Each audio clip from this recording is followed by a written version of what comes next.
I think this will go. All right, cool. So we're on. Welcome back, everybody, for the second week session episode of Chronos World New London. We'll be picking up where we left off last week, so that should be fun. Made it With real us easy. again, everybody. Yeah, definitely. So essentially, what we're going to do is, let me see here. Brief recap. Saxon, being the proxy of the owner of the Harpy's Nest brothel, a very well-known brothel in the lower ward of the eastern part of New London. You were sent to meet with somebody who sent an invitation essentially saying, we'd like to discuss business. You went, and when you arrived to this shady looking place, you were essentially told that the business that you're a part of was going to start profiting another organization.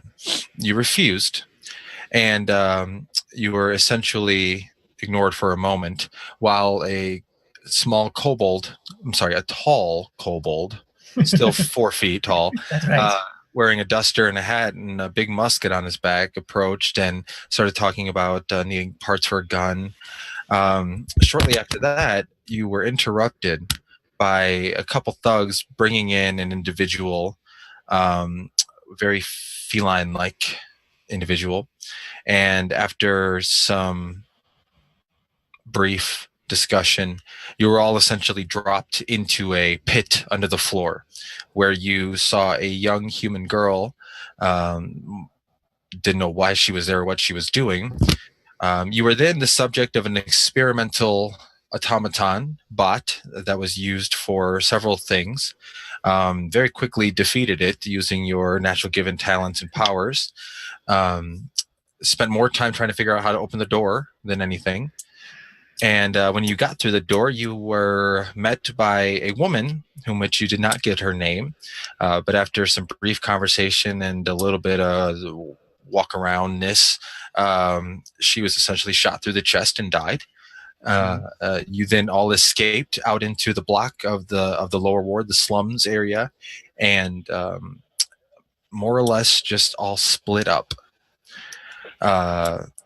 Amari and Cole were chased down by the thugs, and after a brief battle, leaving one of the thugs dead, along with 3 innocent civilian men and 3 children, all seemingly burned alive in the middle of the road.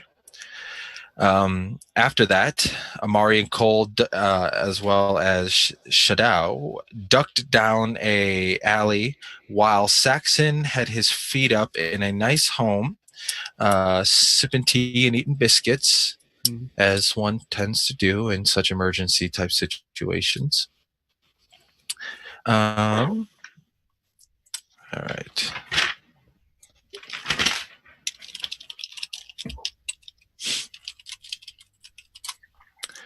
So, moving from there, what we're going to do is we're going to start off with Saxon's experience while in the home.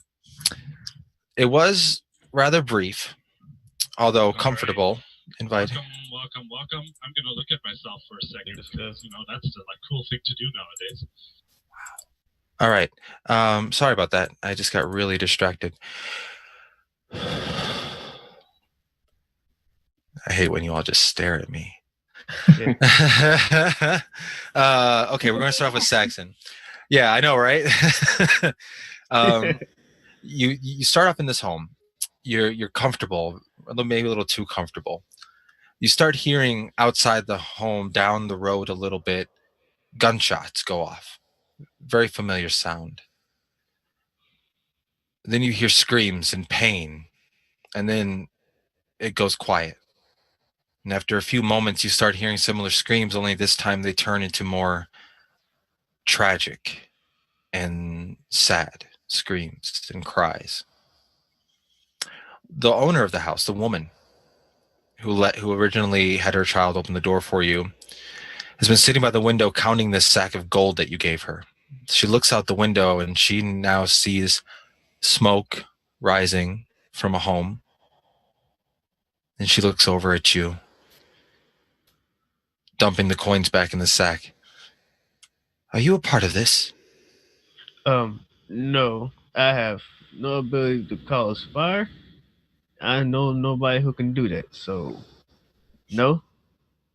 Are you hiding from someone? I don't want me or my children caught up in anything. Oh no, I'm not hiding from anybody dangerous. Nothing like that. No, just people who want my money tried to rob me, and I just need a place to lay low for a minute.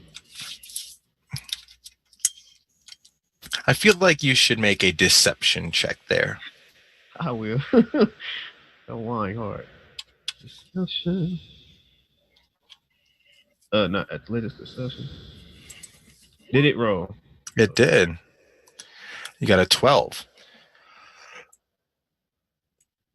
Does she know I'm lying? You don't quite know. She just kind of stands there staring at you, the sack of coin in her hand. You hear her son, the one who brought you the tea and biscuits, in the other room playing. She looks over at him and then looks back to you with the, you shouldn't be here. You shouldn't be here. You should go. She tosses the sack back at you, walks to the door and opens it. You should go now. I'm I sorry. get up. I don't pick up the sack. Get up and just walk out, just nonchalantly, Okay. and look around. Nobody around trying to tag me, and I just start heading back to the brothel. All right. So as you you step outside the door into that little alleyway that you were in, you can now hear whistles blowing in the distance. Lots of them. There's probably about a dozen or so whistles going off in different directions around you. Go ahead and make a perception check. Perception. Not nature. No, not nature. Yeah. So that would be a 10. All right.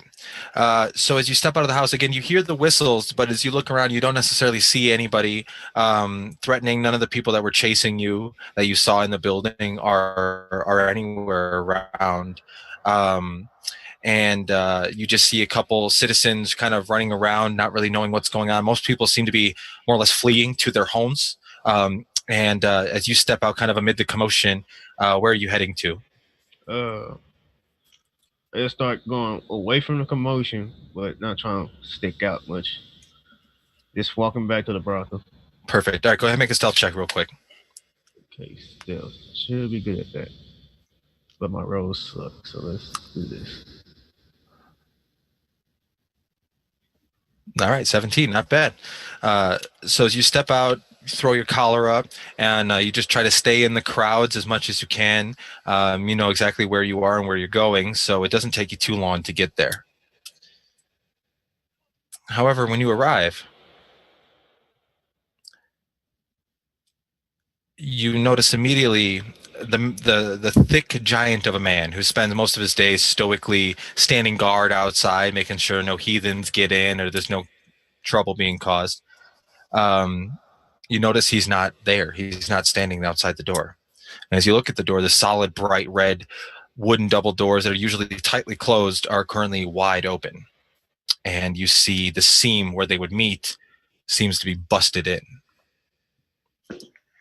As you get a little bit closer, you hear a pop sound from the inside. Then you hear a scream, a familiar female voice, cry out not in pain but in terror. What do you want to do? I want to draw 2 cards. Awesome. Okay. I can't see them, so you're going to tell me what they are. Oh, sorry. All right. Well, that's not a problem. I'll deal them to you. Yeah. Deal.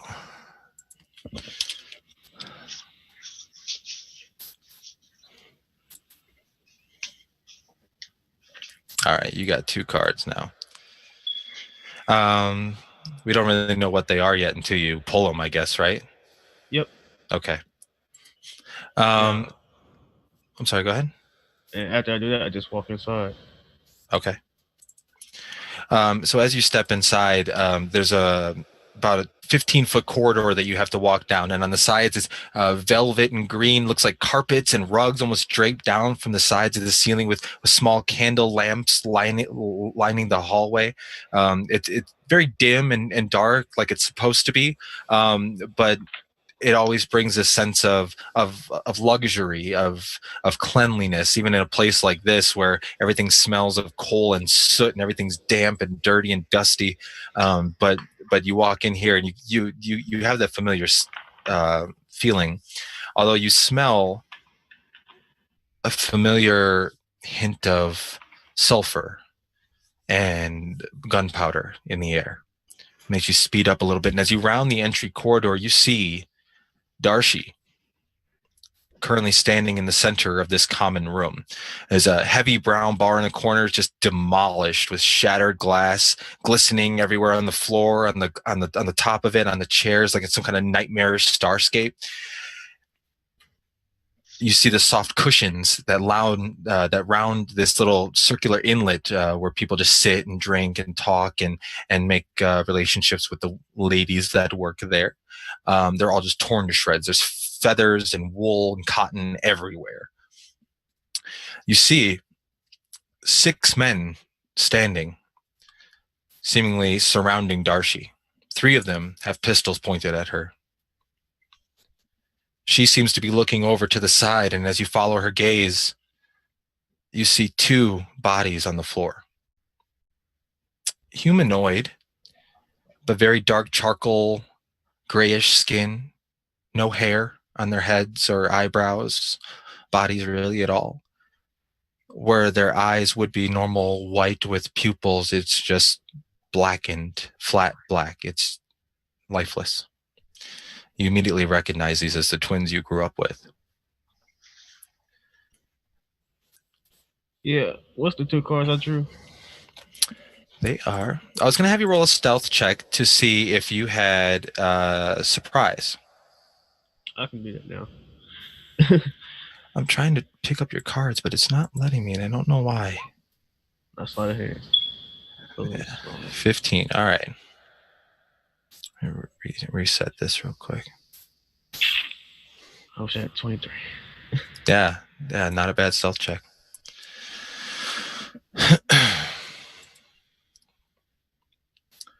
All right, so the cards you drew are... There we go. That's steel. How do you use this? Oh. Okay. What, are you seeing something? Yeah. I'm not seeing anything. What are you seeing? Ray of Sickness. Okay. Well, that's apparently one of them. And do you see them both now? Yep. All right. So you know what you have, and that's really all that's important, right? Yep. Okay. So as you kind of round the corner and you take in all of this, you just quickly draw up these 2 cards, holding both in one hand. What do you want to do? Nearest person. And with this. All right. Awesome. 10 must not hit. Lucky roll. So you kind of round the corner and you look quickly at the first person nearest to you. You just kind of whip your card and it goes flying past him and kind of explodes into this greenish, disgusting dust in the middle of the room. Darshi immediately looks over, as do the 6 men now standing there. She looks at you. Go ahead. I look very, very pissed off right now. Oh, so mad. There's murder in my eyes.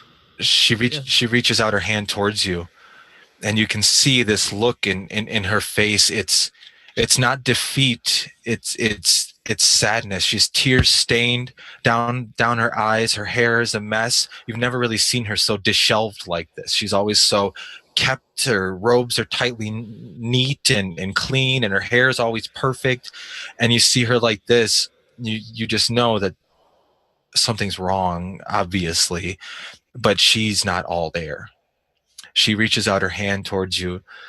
Says, Saxon, run.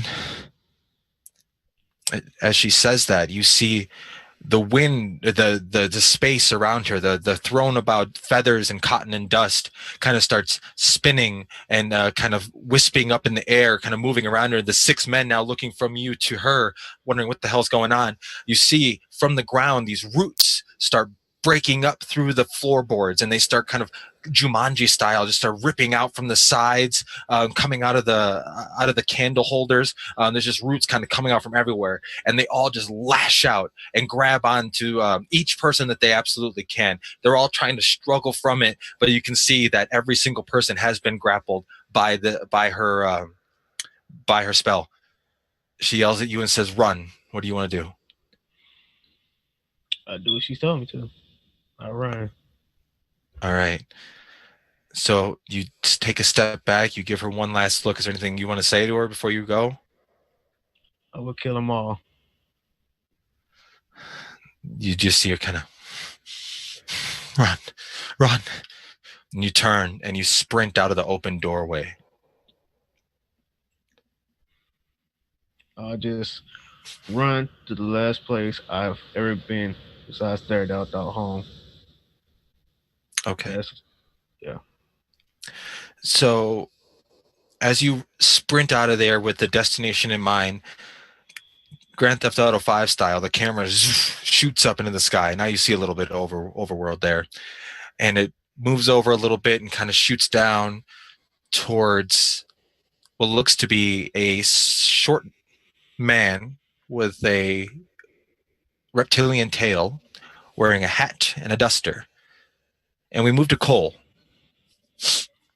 Now, Cole fled with Amari and Shadow. Amari went into her home. Shadow kind of disappeared. Where did Cole go? He would be running down the alleyway, presumably towards the inn that he was staying at. Okay, perfect. Where his steed is stabled. And his little legs are like, when a little dog runs and it's just like a little blur? That's how I see his legs. It's a little blur. Perfect.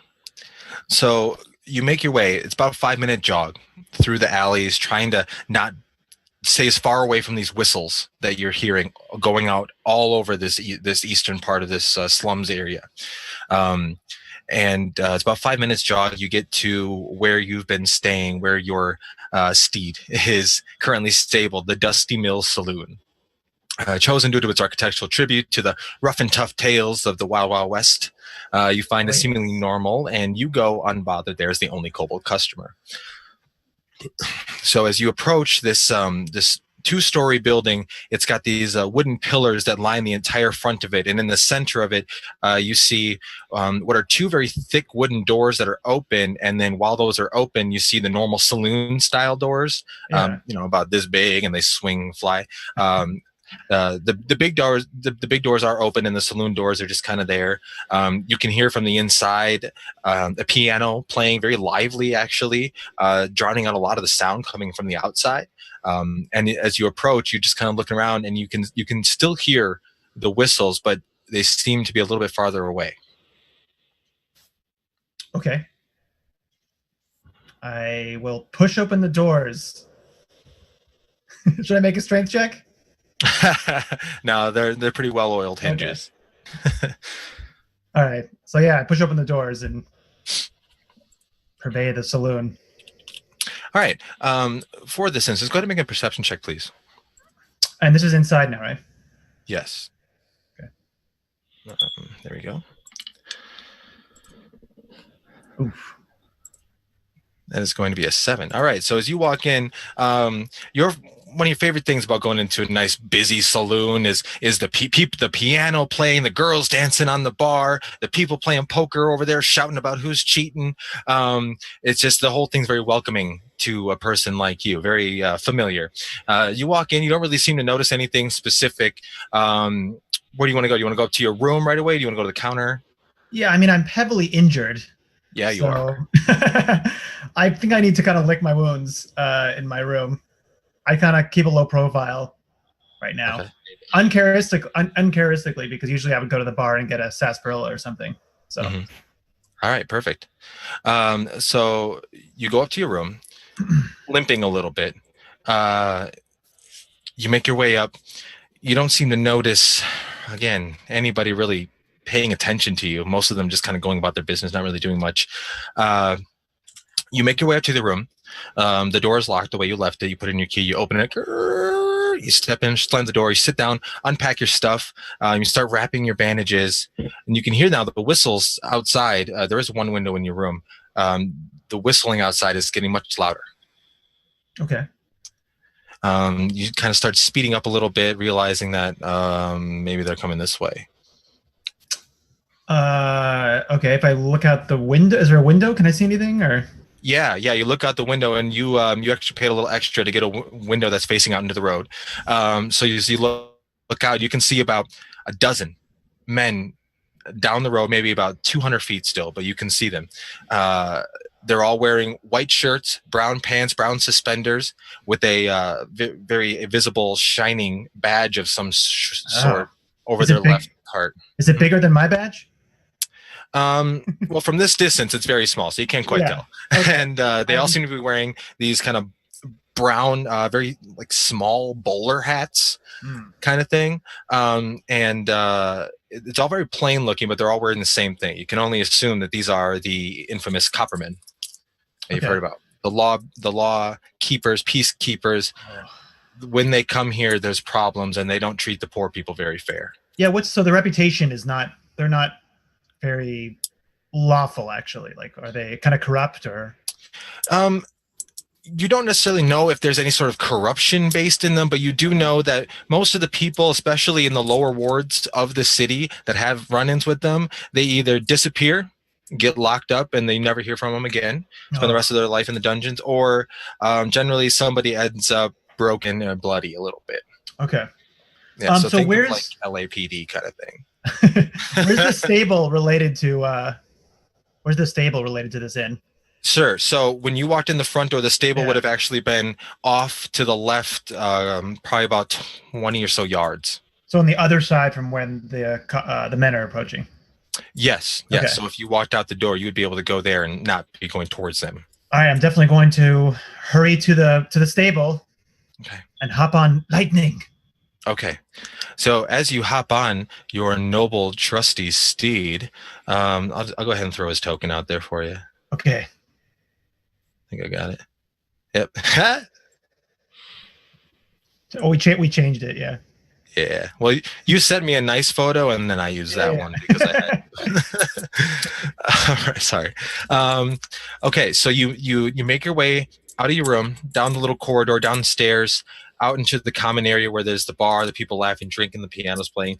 First thing you notice, the piano stopped playing. Oh shit. You look around, and what you didn't see before was there happened to be two of these individuals wearing white shirts, brown pants, suspenders with bowler hats by the bar. They were talking to the barkeep. Okay. You look over, and you actually catch the bartender pointing at you. Okay. Two individuals follow her point and see you, and you hear, "Stop right there." Can I point like behind them and go, "Oh look, goblins"? Stupid. Make a deception check. I hope it works. I hope it does too. I can't lie. God, all my good rolls were last week. Yeah. Just for the hell of it. Uh-huh. Oh, D20 plus 1. Oh. Roll low.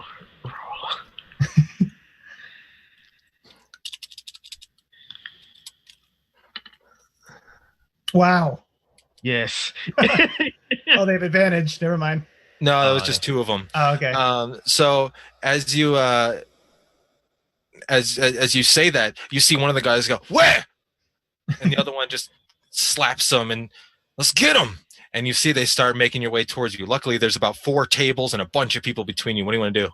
So is there like what's the lighting situation in this place? The lighting, there are windows all on one side facing the road, Okay. kind of on this on the wall where the door is, and hanging above pretty much each table is a kind of rusted bronze copper-looking chandelier that just has a bunch of candles lit. So there's a lot of lights.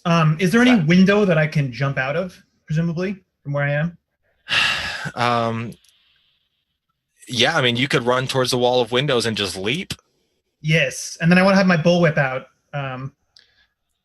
Okay, you're gonna have to roll for this, but if you pull it off, it's gonna be so Indiana Jones. It's exactly. Gonna be yeah, that's what I'm going for. All right, so you turn towards the nearest window, you run, and you just leap. For this, I'll just go ahead and say make an athletics check, please. Can I do acrobatics? I think jumping is athletics. Ah, shit. Okay. Well, that's not gonna be good. Wow. Not bad. Not bad. It's much more than you needed. So you run, and you see people kind of looking now at what's going on. One woman stands up from her chair. You run directly towards her, leap up, kick off her chair, and you just shatter through all this glass, go spinning out into the street. You land, kind of do a tumble, and then 3-point landing with your whip in one hand. Look around, and you see now the rest of the Coppermen are probably about 150 feet down the other. Down the road from you, hearing the commotion of the glass shattering. Most of their heads turn. Yeah, I'm running to the stable as quickly as my little legs will carry me. All right, fine. So you get to the stable, and you immediately see Lightning. Just the way you left him, more or less. He looks fed, watered. He's not too tired. He slept good. Okay. And all of your gear you have on you. What do you want to do? I want to do a little he's behind like doors or something, right? Or is he just kind of tied up? No, there's just kind of like this 3-walled building and one full open wall with just stalls in it. Okay, so he's just kind of tied up in the stall. Yeah. Can I whistle to him to like run over to me? Make an animal handling check. Up? All right, because I want him to whistle and I want to do like a little maneuver so I can like quickly, dramatically jump onto him as he's going by me. Let's see, animal handling. Come on, baby. Ah, shit. So he's farting, basically. Yeah. You start to whistle. Lightning turns over at you, and you just kind of look at him, half chewing like hay, and then he's just like shits himself right there. Oh, God damn it, Lightning. Come on. I need you now. So I run over to him. All right. You get over to him. You untie him. You pull him out of the stable. Hop on. You're going to go the opposite direction? Yes. I'm going to ride like the wind. You're going to do your best. You get on him. You have your whip in one hand. You're kicking him to start going, and he just kind of starts trotting a little bit. There doesn't really seem to be much hurry to him, no matter how hard you're getting. But you look back, and you can see you are creating a little bit more of a distance between you and the dozen Coppermen at the end of the road. Can I like tie some food to my whip and kind of hold it over him so it's like a incentive? Sure. The carrot on the, Sure, the carrot on the stick. Yeah. Just go ahead. Come Absolutely. On. That's how I motivate him. Positive reinforcement. It works. Yes. All right. So you start taking off. After Lightning starts kicking up some speed, there's dust flying up behind him. As you look ahead, you can see this road just kind of seems to go on for a long time. This is one of the center roads in the lower ward that actually leads up to the regalia, the giant copper and brass spire in the center of the city. And you're just kind of heading down there. Do you want to head down the road or duck? I mean, I guess I would. Yeah, I'd want to head off the road at some point. All right. Obviously, of the main road. If there's kind of like a side road I could go down, that seems like I could lose them or something. Absolutely. You can certainly try at least. So you go down the road and take a couple lefts, couple rights. You feel like you're pretty deep in some alley works here. You don't really hear any whistles sounding anywhere in the near vicinity. So you start to catch your breath. Your adrenaline starts to die down a little bit. And as it does, we shift over to Amari, who, when we left off, was in her home searching for her dad. The home seemed to be empty, dark, no signs of really anybody being there over the last couple hours. What do you want to do? Floorboards, and they start kind of Jumanji style, just ripping out from the sides. Does Amari have neighbors around her? Yeah, most of the homes are like townhouses. They're all built side by side with just random alleys in between and stuff like that. Amari is going to go to one of her neighbors to see if, or both, to see if they've seen or heard anything about her death. Okay. So as you go towards the door and you open it, a little bit more light shines on you. You realized you're still kind of injured. You have somebody else's blood all over you, and the ends of your robes are all kind of singed. Before she does that, she's going to wash the blood off and change. All right. So you pull out the bowl of water. You start scrubbing as hard as you can. In your home, go make a perception check, please.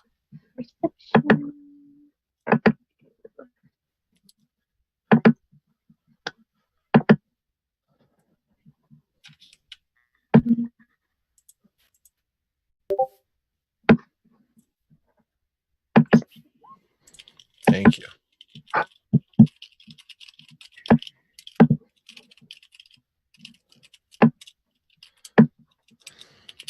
All right. So as you're sitting there scrubbing your hand as much as you can, you kind of just look over and you see the bed your dad normally sleeps on. It's built on like a platform, 4 pieces of tall wood. You can't really see under it or anything like that. On the top is just more or less a long cloth stuffed with feathers. You see, though, immediately catches your eye. The bed is not made. It's very fluffed and kind of tossed a little bit, which is very unlike him. And well, that's really all you see at the moment.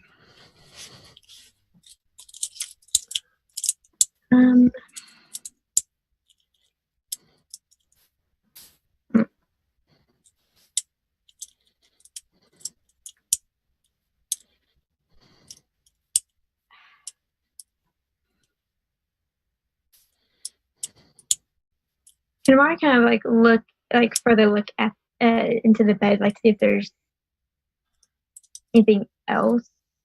Yeah, sure. I don't know why, but not a problem. You dry off your hands. You got most of the blood off. Some of it start to stain, to turn that like nasty orange brown color that when blood dries on clothes. Not that I would know or anything. You walk over to the bed. You see that it's rather than flat, it's kind of turned a little bit on its frame. Something you never would have guessed before, because his bed is always so neat and kept and made. There's a small chest under his mattress. The chest is it doesn't like open upwards. The top of it slides off, and it's currently slid off, and you can see on the inside of it. There is you see in the box, there's a few pieces of paper with writing on them.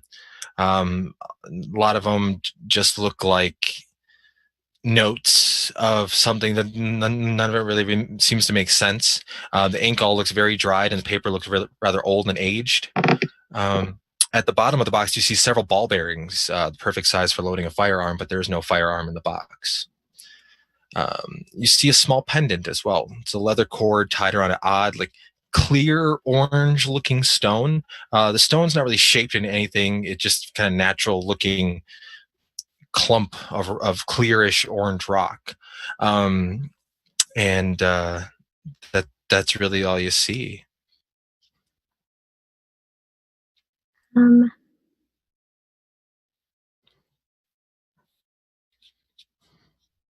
Can she read the notes at all, or is it just too illegible? No, it's all pretty legible. As you start reading the notes, you see the word, the phrase, "the bird" is mentioned quite often. He's coming for the bird. They tried to get the bird today. I have to keep the bird safe. And you can see that there's correspondence between 2 individuals. One of them is more or less inquiring about this bird, and the other, your father's handwriting, seems to be more or less, yes, I have this bird. I'm protecting the bird. Don't worry about the bird, kind of thing. I got it. It's cool. It's with me. I got it. And that's really all the gist you can get from the papers, trying to read them in a glance.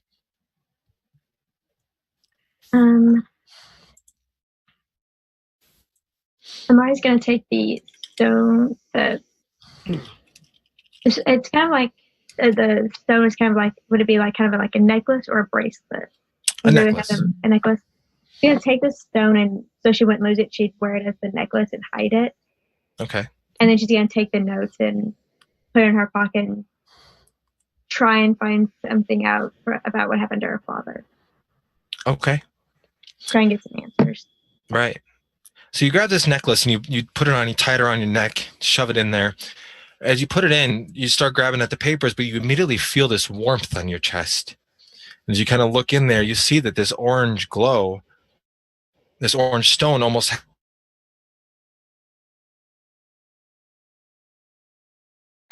seems to have like a pulse, a rhythm to it. And it's very odd looking. There's no on or off button. There's no mechanism that would make it do this. It just seems to be kind of, and every time it flares up and pulses, you can feel the warmth. It doesn't hurt. It's almost comforting, but you can feel it, and you have no idea why. You've never seen this before. It feels like it's alive, kind of. The pulsing. The pulsing, it's almost like a heart. It's just like, and it's glowing. This very, very soft. It's not like visible through your clothes. It's very soft, but when you look at it, you can see it. And that's just one of the things that kind of catches you off guard for the moment.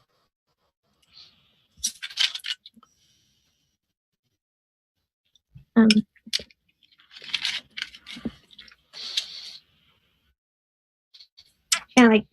like holds the stone in her hand. She's like, I can't do the British accent right now.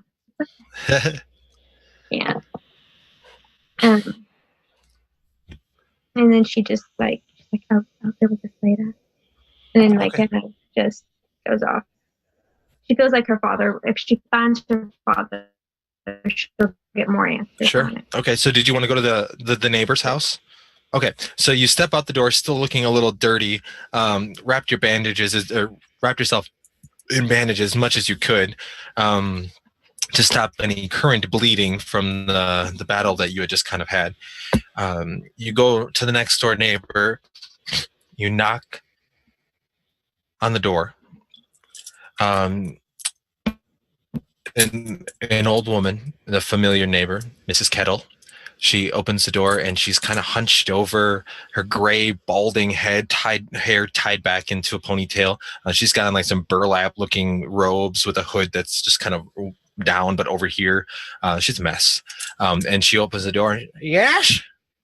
Hello, Mrs. Kittle. I was just wondering, have you seen my father lately? Oh, well, he was here, but a few hours ago he was looking for you. I was out for a little bit, and I came back, and there's no note, there's nothing, and I can't find him in the house. I was wondering if you've seen him.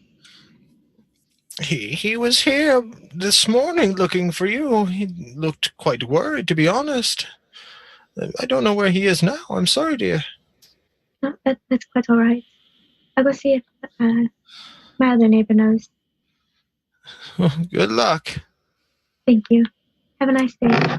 Before you can even finish saying that, the door just kind of slams, and you hear her kind of waddling back to whatever she was doing. So as you go over to the other neighbor, you start knocking on the door, pounding. After about half a minute, nobody's answering. You kind of peek over to the window next to the door, and everything just looks dark on the inside. Most of the shades are drawn. Doesn't really look like anybody's home. What? I mean, nowhere. I'm gonna go see if I can just figure something out. Can I look? Can Amari look around and see if there's anything outside the house that kind of shows where something happened, if he got taken somewhere, or? Sure, make an investigation check.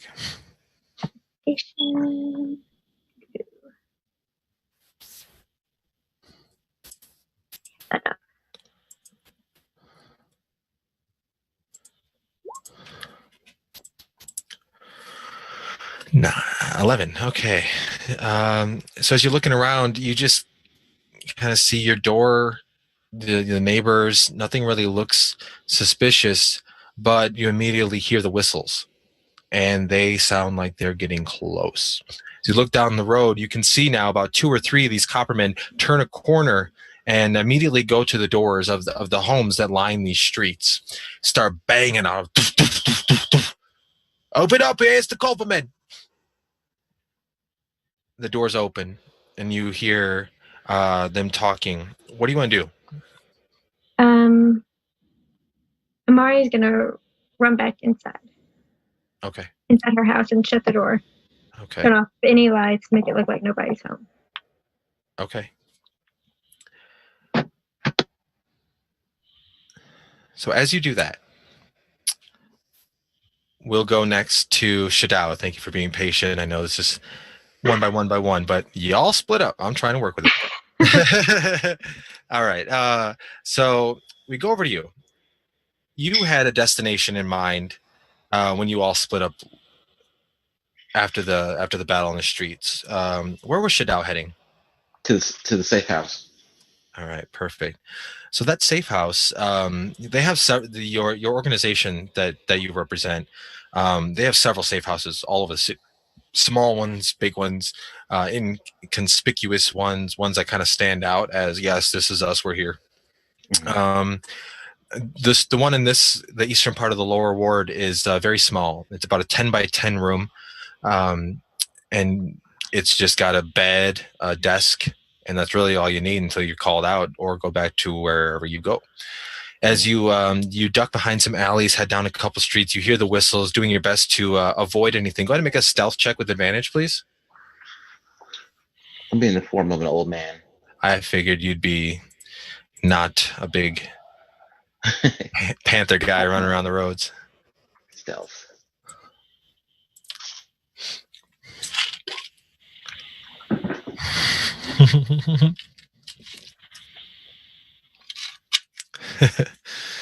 All right, 13. Not terrible, not great. You start heading down. You hear whistles, and you hear shouting, and you can't really tell who's shouting, who's yelling. The whistles, you know, is the copperman, and that's something you do not want to get caught up in. Mm-hmm. As you turn one corner, though, you see what looks to be this big, very muscular man in red trousers with red suspenders over a dirty white and yellow stained shirt. He just kind of looks at you and says, "Hey, old man, you seen a little kobold and a girl running around here?" I did. I point the opposite way that they went. Okay. I thought I saw them go to the north. North, eh? He looks over. All right, boys, it went this way. And then you see 2 other dudes just kind of come out of nowhere, and they just start following them, seemingly the direction you pointed. And then from there, you duck around a corner. You get to your safe house, and you're expecting to just see sort of like a door hidden behind some trash and things that make it inconspicuous. You see a woman standing there, a familiar woman to you. She's kind of tall, about maybe 5'9", 5'10", very slender. She has very tight curls of red hair that hang down to about her shoulder, covered in kind of like a beret of some sort off to one side. Has a big poofy ball on the top. And she's wearing this brown long coat that seems to be dirtied and stained, more than likely picked up out of a trash bin or stolen off some sleeping homeless guy to try and fit in. She looks at you, tilts her head a little bit. I give the secret sign. I say, "A great day for rain, isn't it?" She looks back at you. "Glad I brought my umbrella." I move toward the entrance to that where it would normally be. Perfect. She kind of stands there and she waits for you to walk towards the entrance, and then she opens up the door and steps in first. As you step in, she shuts the door. "Shadao, is that you?" It's me. I come out. Good, good. So, it seems there's been some ruckus. I hope you're not a part of any of this. I say I am, and I have I sigh deeply. I have a kind of a deep voice. My voice is actually my real voice is actually like Illidan Stormrage. You know him on WoW. Sure. And I say we have problems. I say I gained purpose to meet with the faithless men almost, but it was disrupted by 3 individuals that I met there. And I give her the full story, how we were dropped into the pit and we managed to find our way out. I say I almost had a mole for us, but she was killed by one of the individuals. As we made our way to the street, all chaos ensued. I say the woman that was with us turned out to be a very powerful sorcerer of some sort or warlock. I say she laid waste to the name of the name of the neighborhood, the lower quarter. Many were dead. Many were killed in a fiery deluge from her. We must find her. I say I'm sure the Copperman will be looking for her right now. I think we will be her only chance of safety. Well, if what you say is true and she's responsible for the fire and deaths of innocents, why should we offer her safety? I say she could be useful to us. I say she has an untapped energy that I do not believe she even knows of. Well, and she could be beneficial to our cause. She's very innocent. unfortunately, Shadao, you nor I are able to make those decisions. However, if you want to find her, bring her to the regalia, hidden. Her and maybe these other individuals you were with. We can provide them safety and learn what happened.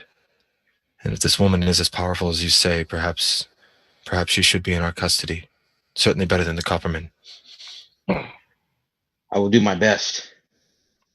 I look around.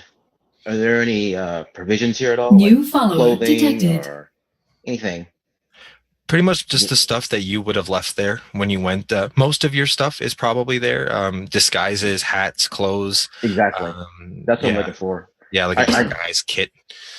I grab a disguise for her. Something. Maybe an old cloak, a robe, and maybe a little bit of charcoal for her to dirty her face up and stuff like that. Okay.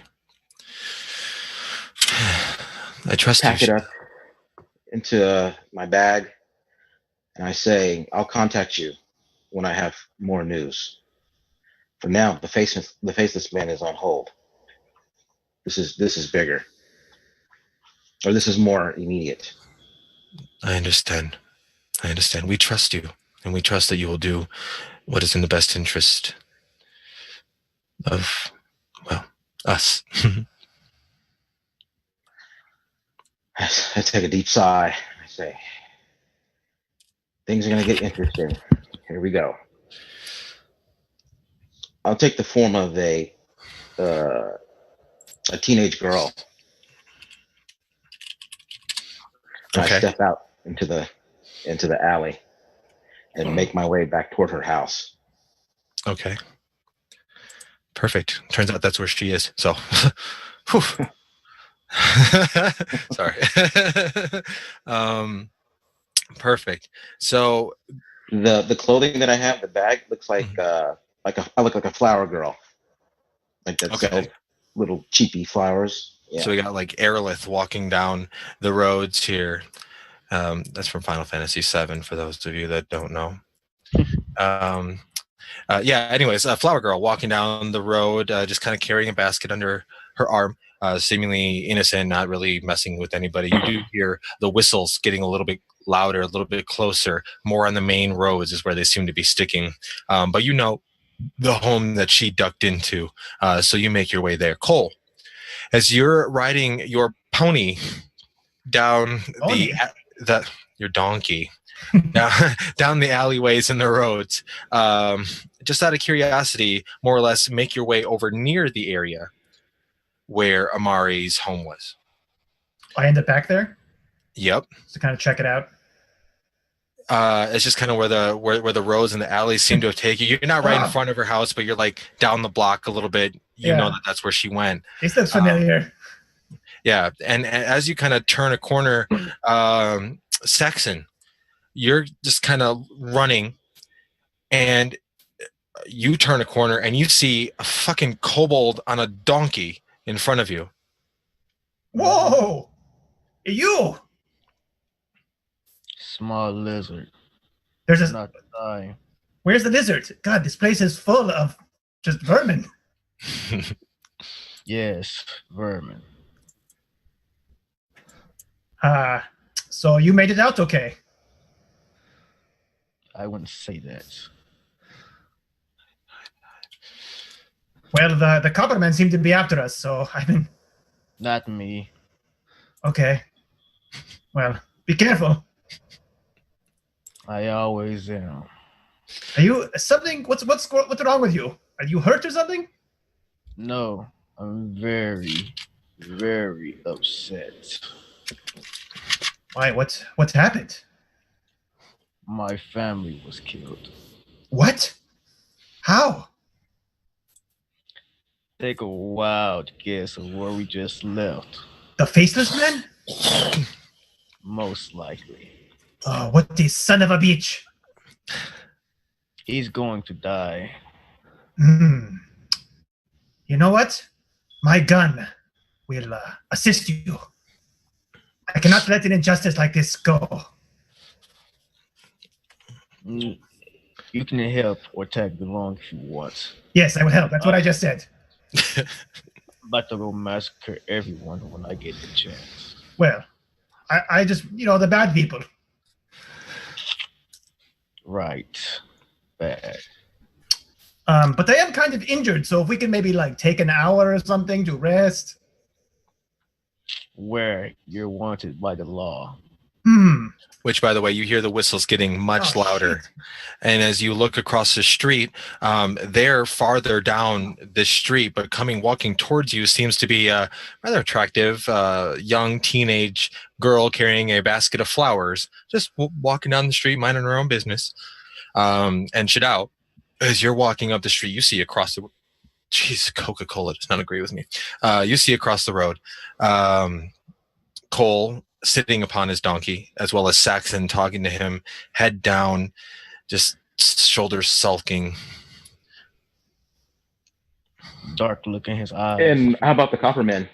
Are they up the street still, knocking on the doors? They're behind you, knocking on the doors, making their way down this way. So as I move toward them, go ahead. I look directly at the kobold, and I try to so that the people behind me can't see in front of me. I give the motion like run, run, run, but I don't turn my head so that I'm just speaking directly. Is that what you do? You go like this? Let me turn to you. You go like this? Yeah, I say. Do we see that? Like that. All right, so I'll say let's have you guys make a perception check. And it's the daytime, right? It is daytime, yes. No direct sunlight? Yeah, and you are. The only reason for the perception check is because all you see is a teenage flower girl walking down the road, kind of motioning to you. Cole, you're just kind of like, what's with that girl across the street? But Saxon, you catch on. I would say, man, she really has something dirty on her chest or something. Right.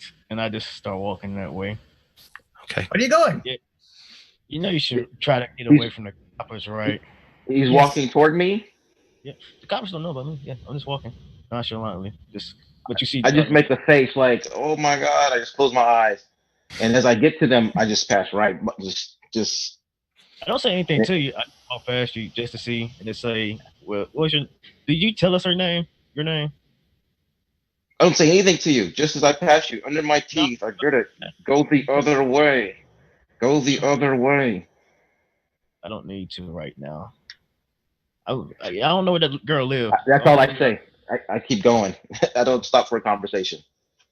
All right. You? And let's look. Do I see the coppers? You do. You see them in front of you, making their way towards you. There's probably about a dozen of them in this area, but you hear whistles going on all over the place in the distance, coming near. They're banging on the doors. You see they're kind of walking up and approaching every single person they see on the street. You can now hear one of them who's close enough to hear, "Hey, we're looking for a girl and a kobold with a gun. Where are they?" I want to go up to him.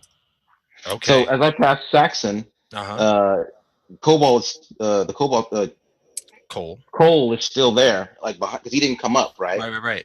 So when I pass him now, I say a number and a street. Okay. 342 Highland, and I keep going. I don't. Okay.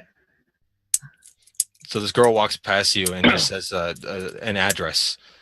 She must be troubled or something. She keeps swiping at herself and saying weird things. Saxon, you approach a copperman. He looks at you. "Hey, you see a little girl and a kobold with a gun around here?"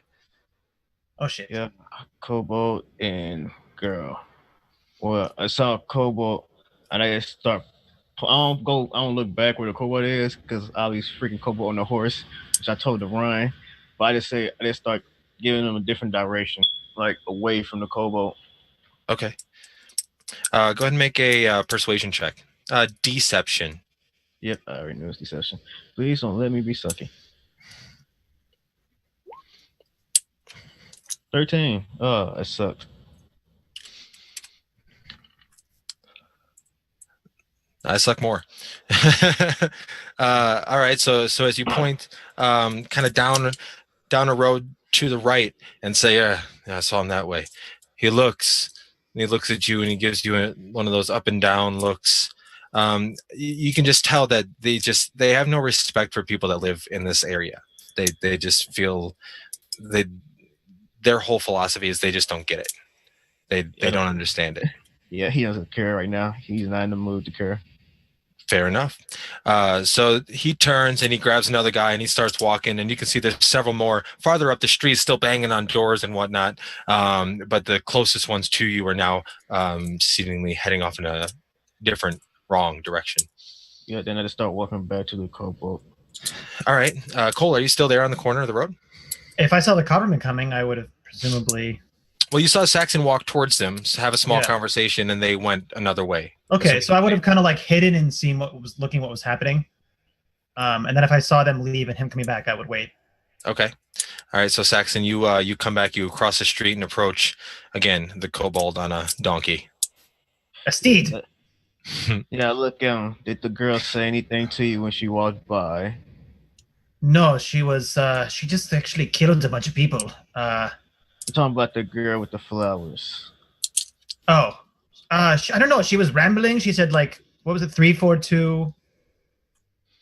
What was the... Insert random address. Highlands? 342 Highland. I think she's, like, touched in the head or something. That's our friend. Let's go there. What friend? The weird one. The annoying one. Oh, the cat man. Yes. Okay, so I want to, like, put my little hand down to him and go, hop on. No, and I just start walking. Come on, we will get there so much faster. Hop on. You must be joking, little kobold. Trust me, it's fine. He can hold a lot. I will rather walk. All right, so then I'll just have the donkey follow him. Can I like rest on my donkey because we're just walking? No. Okay. Sorry. Right. So you guys make your way to this address. Now, Shadao, that address you gave them, fill us in. It's actually like about a block away from the safe house. Okay. And it's kind of like a corner, what do you call those? haberdashery? No, like a smokehouse. Sure. Where people ticket and smoke and drink brandy or whatever. It's not a bar or a tavern. Right. It's like a Like a gentleman's club or something kind of thing, or kinda, but not so. that's so fancy. It's still in the hood, so it's not. Yeah. It's a crack house. Oh, so there's opium there. There's probably a lot of stuff. So as Cole and Saxon start making their way to their Shadao, where are you heading? I'm heading to her house. Perfect. All right. You know where that is. You know where you're going. You're actually very close to it, right down the block. Amari, while this is all going on, you head back to your house and you hear the whistles getting a little bit louder. You can actually now hear the coppermen shouting at people inside the doors. Looking for a girl and a kobold. Where are they? What are you doing in the house? Amari is hiding. All right. Are you like under the bed with the covers, Home Alone style? No, she turns off all the. She puts out all the lights. Closes the curtain, makes it look like nobody's home, hiding. Okay. All right. Perfect. After a few moments, Shadao, you approach her shut door. The curtains are drawn. There's no lights on the inside. So I get to the sidewalk in the front of the house. Does she have any walkways down either side of the house, or is it touching? Touching. Yep. Built together. So, is there windows on the front, and then there's a door in the middle? Yeah, it's just like that. Yep. And then there's second story, 2 windows above the other 2. And what's the street population like? Are there lots of people out? At the moment, there's not, because everybody's running on the inside. You look down the road, you just see a bunch of dudes in brown suits and bowler hats kind of marching down, blowing whistles, creating a scene, drawing attention to themselves. It seems to be their MO. And they want people to know that there's coppermen in the roads, which essentially vacates the streets. Is it second 2-story? This house is, yes. There we go. Okay. I meant to do this like an hour ago. Sorry. Oh, yeah, look at that. So. Oh, fancy. I'll make my way. Like, it's so open. Are there any nooks and crannies that I could like hide? Like, if I climb up the wall into a window? If you were to climb up the wall right now, you would be very visible to every person. I mean, there's like one nook, but no crannies. Okay. I'll go to the front door and I'll check it to see if it's locked first. I can assume it would be locked. Yes. All right. So then I'll knock. All right. So from your hiding spot, Amari. And I'll try to say, I say, Amari, come out. I didn't give you my name. Oh, we never knew her name? I don't think Cole, I think, was the only person that said his name. Okay. Yeah, I never said my name. Or I never said Amari's name.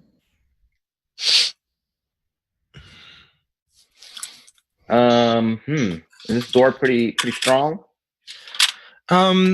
It's not like extremely strong. It's just a bunch of like 2x4s with iron, or not necessarily iron, but metal, some sort of brackets on the top and bottom, kind of riveted in, like most of the doors that look here. Okay. Well, do I think I could break it down pretty easily? You can attempt to do so, should you wish. It's gonna look weird. Like You're kind of on the open, unfortunately. It's about 2 p.m. After all of this stuff has happened this same morning, and there's just a bunch of cops running around. And you look like a flower girl. And you look like a teenage flower girl trying to break down a door. No, I haven't yet. I just was wondering about the consistency of the door. All right, I call out to her. I say, it's me, the man that you were trapped in the pit with. If you value your freedom, come with me now. The coppermen are coming. Hurry. Amari's gonna like peek out the window to like kind of see. Okay. So do I notice her? And you roll a stealth, Amari. You roll a perception, and Amari, as you look out, you see a young teenage-looking girl, not fully blossomed yet, carrying a black basket of seemingly would look like bright yellow, red, blue flowers, whatever color flowers are. I don't know. The voice of a grown. I'm not stealthy. Yeah, she's like, "Hey, let me in." I'm not stealthy, and he notices everything. Don't die. So I see her. Yeah, she kind of just like steps up to the window, accidentally bumps it a little bit. You see the curtain go fly in. You look over and you immediately make eye contact. So just as I see her, just my face, I pull back the illusion. Sure. So it's my head that she saw before, Sure. and I say, "Let me in." So Amara, you look out, you see this teenage girl, and her face looks over at you. Then all of a sudden, her beautiful skin complexion disappears, and this demonic-looking black cat just appears, and he says, "Let me in," and then it disappears. And then I flash it back to the girl. Oh my God, I'll be so freaked out. Yeah, Mari's just like. You do recognize. Yeah. The face a little bit. It just kind of catches you off guard. Yeah, she looks kind of like terrified, but kind of like goes and like opens the door. I brush through and close it right behind me. Perfect. And I look. I look out. I say, "We got to get you out of here. Put these on." And I just drop the sack at her feet. Hurry! And I keep the door closed as I'm looking out the window. Okay. You're not hurrying. Let me talk. She's like, she kind of like she does her best to kind of hurry to put the clothes on. Is there a back door in this place? I assume so.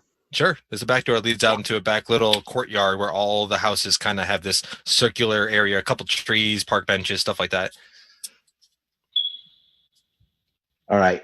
I just bolt the door. I mean, I assume I already did. And then I start moving toward the back. Is it this way? Yes. Let's go. We gotta go. Oh my God. Did she already grab the notes and stuff? Yeah, that's all on you already. So you guys make your way to the back door, unlatch it, pull it open a little bit. You don't see anybody. You hear the echoes of the whistles blowing from the opposite side of the buildings. You guys can quickly make your way out and through the courtyard into the alleyway. From here, I would like you both please to make a stealth check. I tell her as we move, I say, if we come across Copperman and it seems like we can't talk our way out, I'm going to disguise myself as the Copperman and pretend that you're my captive. Please go along with it. Okay. That's what I wanted to do. What'd you say, a stealth? Yes, please, both of you.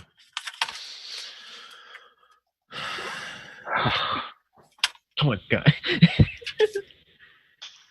Oh, you get advantage because you're disguised. I'm sorry. Okay. And you got a 20 total. Nice. Oh, even less. Ouch. You rolled a 2 and a 1? Yeah. Damn. Well, All at right. least you want it. Yeah, right. So as you guys are walking down the alley, you still in your disguise with your basket that looks like flowers, you see this woman kind of open up her door and, Excuse me, I would very much like to purchase some of your flowers if you have a moment. She starts kind of like waving you down. Amari, you turn. You know this woman. You've only ever called her Mrs. Giggins. Just that's what you've been introduced to her. And she steps out of the door and she's like making all this racket, trying to call this flower girl over to her. I look at Amari. I look at her, and I say, "Why, sure." And we go over to her. Okay. And Mari kind of Or- like keeps her head down so that way she doesn't, Mrs. Giggins doesn't recognize her. Yeah. I say, "Sure, let me show you my wares. Can we step inside?" I mean, is she motioning for us to step inside? She was kind of on her doorstep, but as you say that, yes, I suppose there's quite a bit of ruckus out here anyways. So come on in. Amari, how are you? It's nice to see you, dear.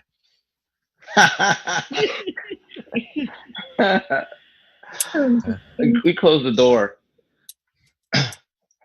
All right, And so I you close say, the door. Go Yeah. ahead. I say, Works now. Oh, go ahead. I'm sorry. I don't suppose you have anything to drink, do you? Well, I have some water. I can put the Oh, kettle on if you like some tea. Water would be great. Sure, sure. She turns and she kind of waddles, and as she's going, she's like talking behind her. So, do you have any roses or tulips? I really do like the spring blends. Um, so I changed my flowers to look like dead daisies, Okay. like that no one would want. Oh my. And I'm looking out the window, kind of suspiciously, to see if the coppermen are around. Okay. And I say, "Oh, how about I get you some fresh roses? These are all wilted and dead." She comes back with a glass of water and oh dear. Perhaps I need to get my eyes checked. They looked plenty fine a moment ago. But yes, if you say you can get fresh roses, I would very much appreciate it if you would return with some. I'll give you a special price too for your patience. 2 for 1. Oh, I greatly appreciate it. So roses, you say? Yes, yes.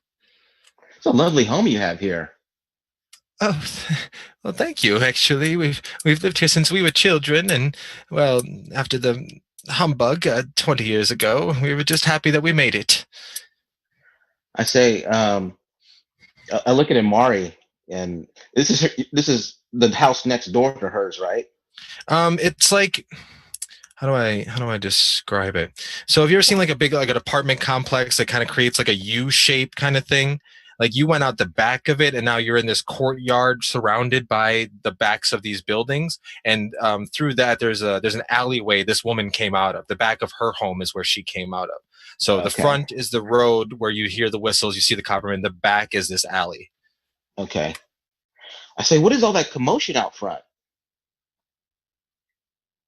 To her. You're muted. I am.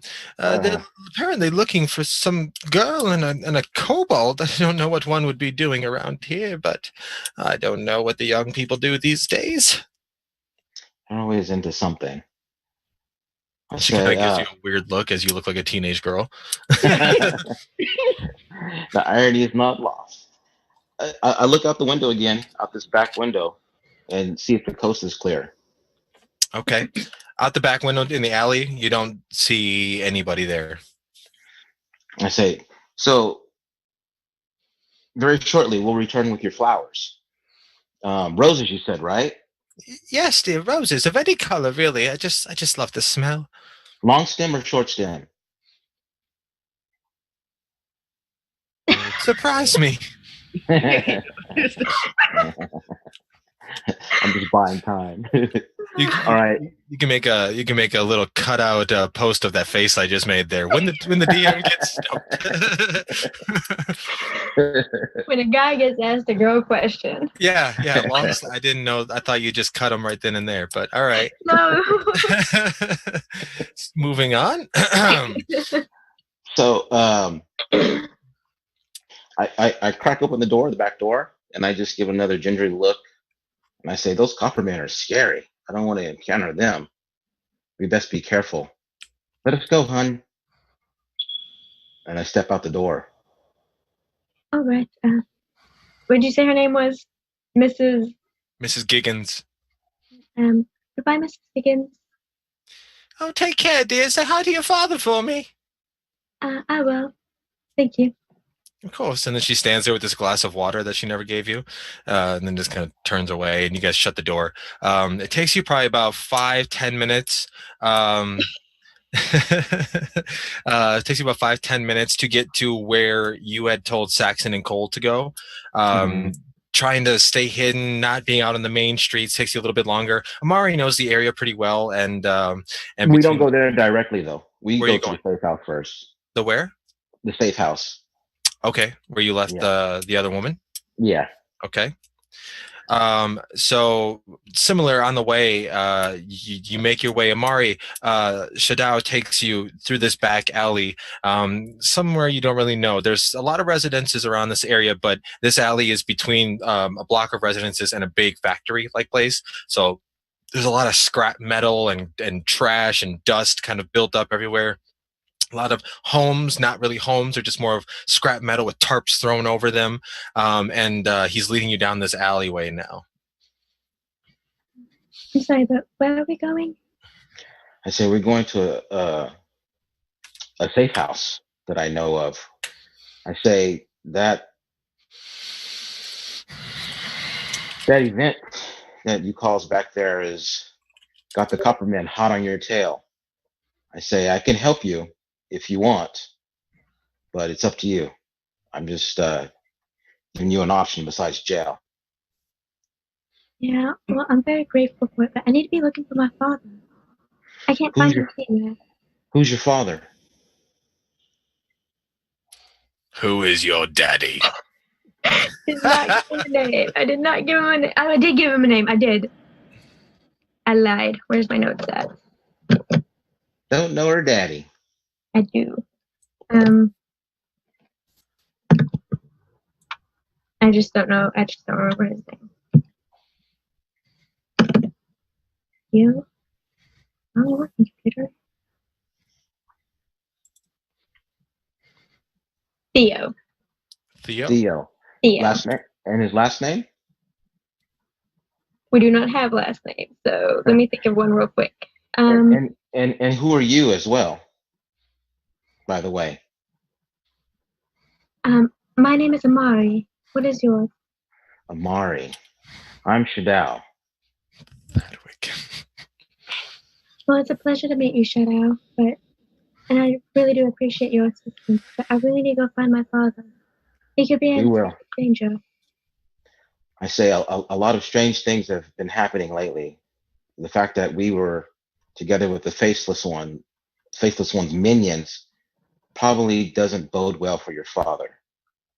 Do we make it to the safe house? You do. You make it to the safe house, and as you guys are having this conversation down the way, introducing yourselves a little bit, you get there and crack open the door. The woman is still standing there. And you guys walk in, you shut the door. Amari, you see this woman, tall, thin, tight curls, red hair. She's no longer wearing her hat. It's on the desk in front of her, and she's just sitting there very, very poised, back straight, legs crossed, one over the other. And I introduced her. Okay, so this is Amari X, and she was the one that I told you about at the town hall. I say, please see to her comfort. I must retrieve the other two and bring them back here. They are waiting for me at a arranged meeting point. Very well. I say she has concerns for her father. I think possibly he may have had some dealings with our foe. Well, that is unfortunate. Very well. Go retrieve the others. I'll watch her. All right. I take the form of an old lady, and I step out. All right. So Saxon and Cole, you guys are about a half a block away from where Shadao and Amari now currently are. Doesn't really take you much time to get there. And as you walk in, we're going to take a quick break. Just maybe 10 minutes or so, just to stand up, go pee, do whatever you gotta do, and then we'll come back and keep going from there. Sound good, everybody? Yes, sir. Yeah. All right. So yeah, be back in about 10 minutes, and we'll continue on.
Well, if you're back, welcome back. So where we left off, Shadao was leaving the safe house to go find Saxon and Cole, who were together at this unknown location that Shadao had sort of mentioned for them to go to.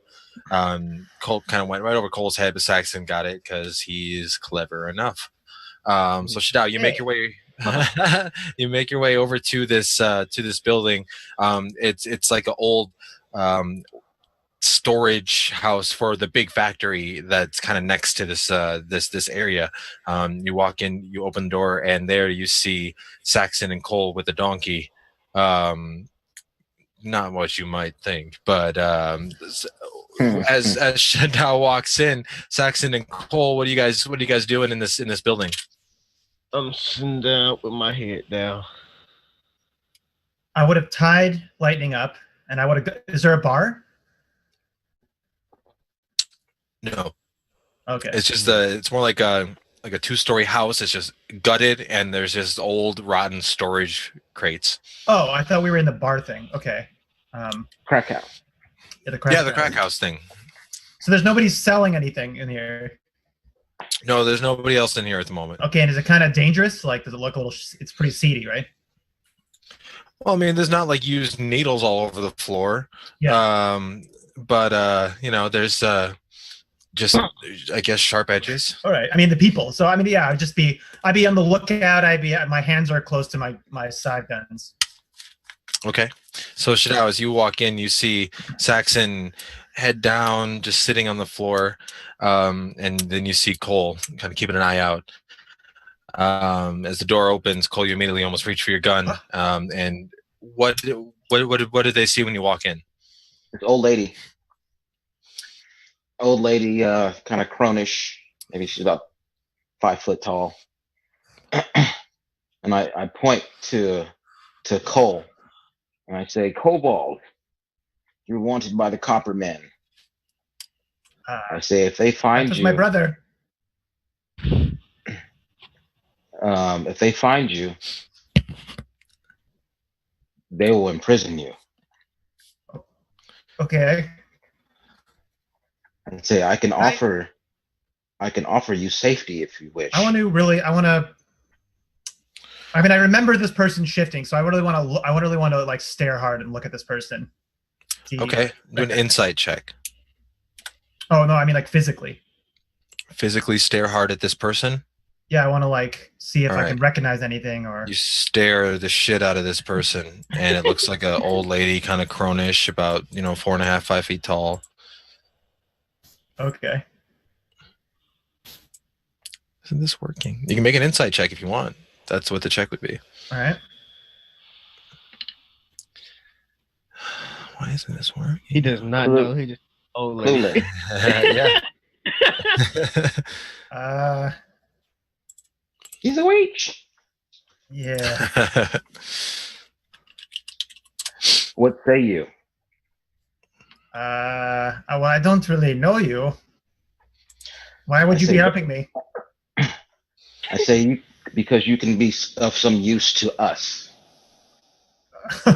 Who? Other old ladies?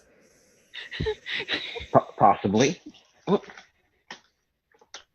I mean, not really one to like. I don't know. What do you guys play? Cribbage or something? And I say your options are few.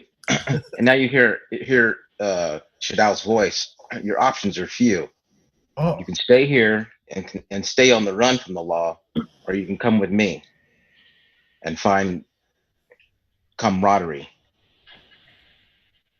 with an old lady. Yes, with an old lady. I mean, thank you, but you can hear the whistles from the Coppermen now getting rather close. So what? You have somewhere to hide or something? It is your choice. I turn and walk away. But how do I know I can trust you? He did say his voice a minute ago. Like, you know his voice. So did I recognize his voice? Yeah, probably. It's very, very specific, kind of hissy, but deep and full. Yeah, it's not an old woman voice. Not an old woman voice. Are you actually the Catman? You're talking to the back of my head because I've walked away. Yes. Are you the cat man? Still walking. Hey, If I turn a corner, it'll be the Card last man. you see of me. What, little kobold? do you think that was the guy? No freaking duh. And I get up and just start walking. All right, let's go. Like, Hey, I'm very injured. I am too. Well, not probably as much as you. But yeah, I'm injured. All right, well, we'll follow him. Perfect. You catch the old lady as she's walking about 2 houses down. You trot up. Did you leave Lightning tied up, or did you bring him? I'm bringing him over. All right. Can I poke the old lady? Sure. I want to poke her. Okay. Shadao, you get poked. Do not poke me. The old lady says, "Do not poke me." Okay, I'm trying to figure out how this works. I'm good at this DMing thing. I get it. I continue on. We turn a corner, like away from the whistles. Mm-hmm.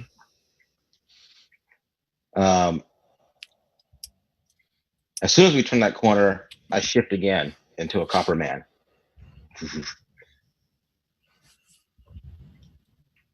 All right, so the old lady kind of morphs into this tall man with a big goatee and a brown bowler hat, brown trousers, and suspenders with a dirty white shirt. Do not give yourselves away. I am not wanted, so tell the kobold that. So Cole puts up his bandana around his face. Not that that helps or anything.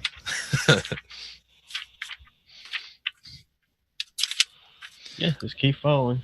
All right, so Shadao leads you back to the safe house, and he pushes open the door, and there you see the woman still sitting. You guys, just for the first time, Saxon and Cole, see this woman, tall, thin, lithe, tight red curls, the whole thing I said twice before. And you go and you see Amari kind of just more or less standing there, not knowing what the hell is going on. Amari, do you see the door open? You see a copperman walk in with Cole and Saxon, the two people you met earlier this morning. You didn't get to know their names. Your heart sinks a little bit, kind of down to your stomach. You feel that almost, oh God, I'm in trouble kind of thing. What do you do? What do you guys do? I close the door. I grab my dagger I pull and up my hold it gun. up to the.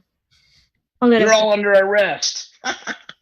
Yeah, I'm like, I close the door to the safe house. I kind of like hold my dagger kind of like defensively. I pull up my gun and aim it at Amari. Oh shit. Okay. Why? Well, the last time I saw Amari, she burned a bunch of people to death. You followed me to the house, to my house. I followed you by the house. I didn't go in the house. You! I say, calmer heads, please. Weapons What's down. with all the burning of the innocents? That was an accident. I didn't mean to hurt them. An accident? Yes. You really think I would hurt an innocent person? Can I make an insight check on her or something just to see if I? Yeah. I say, let's introduce ourselves. How about that? I say, I am Shadao, member of the MIA. I say, this is, what was her name? The lady with the red hair? Yeah, I don't know. Go ahead. It's all you. this is Penelope. That's Penelope. You know, I'm gonna. I say, we are. Put that in the notes. We are servants of the city. Not quite like the Coppermen, but similar, just different. I say, we understand those with talent such as yours. And I motion toward Amari.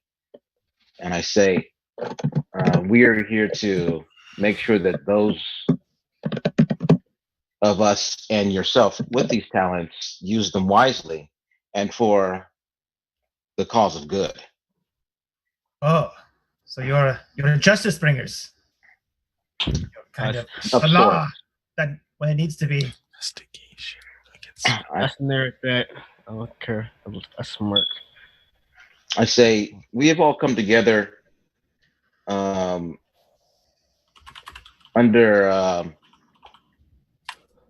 not so strange coincidences. There is one individual who runs the underbelly of the city, known as the Faceless Man. And for some reason or another, he has brought you, and I'm sure those that you know close, under his realm. I say I've tracked him, and I tracked him to that warehouse where we first met. But I was captured. Oh, I allowed myself to be captured so that I could get more insight into his workings. Just like you recruited that scientist. Yeah. You're not say- very good. And if it weren't for those meddling kids, I would have. Don't look at me. I didn't do anything. I say I look at the kobold and I say that. I And say, I'm "What is like- your name, sir?" My name is Cole Diamondback Hollister. You can Okay, call me Cole. Cole. You can call me Diamondback. You can call me What? Marshall Hollister. I say, more importantly, can we call you friend? Well, I'm a friend to those who help others. And so be it. And you, sir, I look Saxon up and down. What moniker do you go by? I go by many things.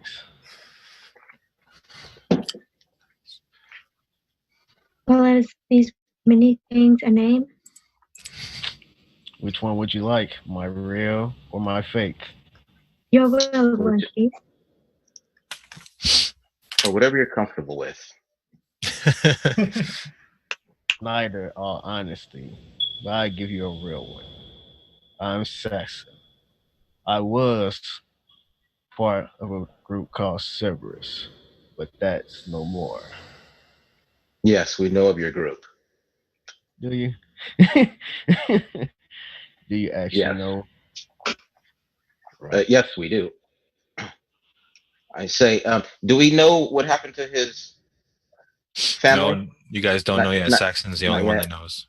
Okay. It Well, I just know. happened like 20 minutes. Oh yeah, and Cole knows because Saxon told him. But it would have just Yeah. happened about in time frame about a half hour ago, as this all was trying to kind of happening simultaneously, trying to jump between all four of you.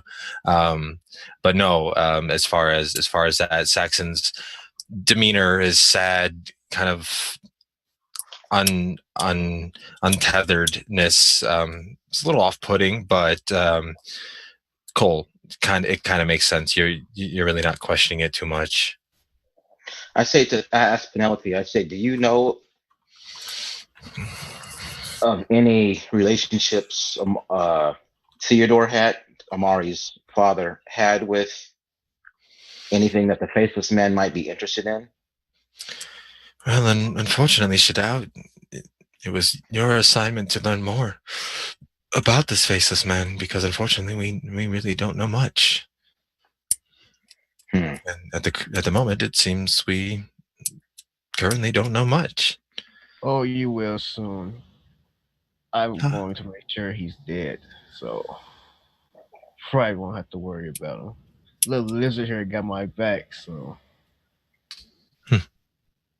Another lizard? Man. Let's add some poison or something.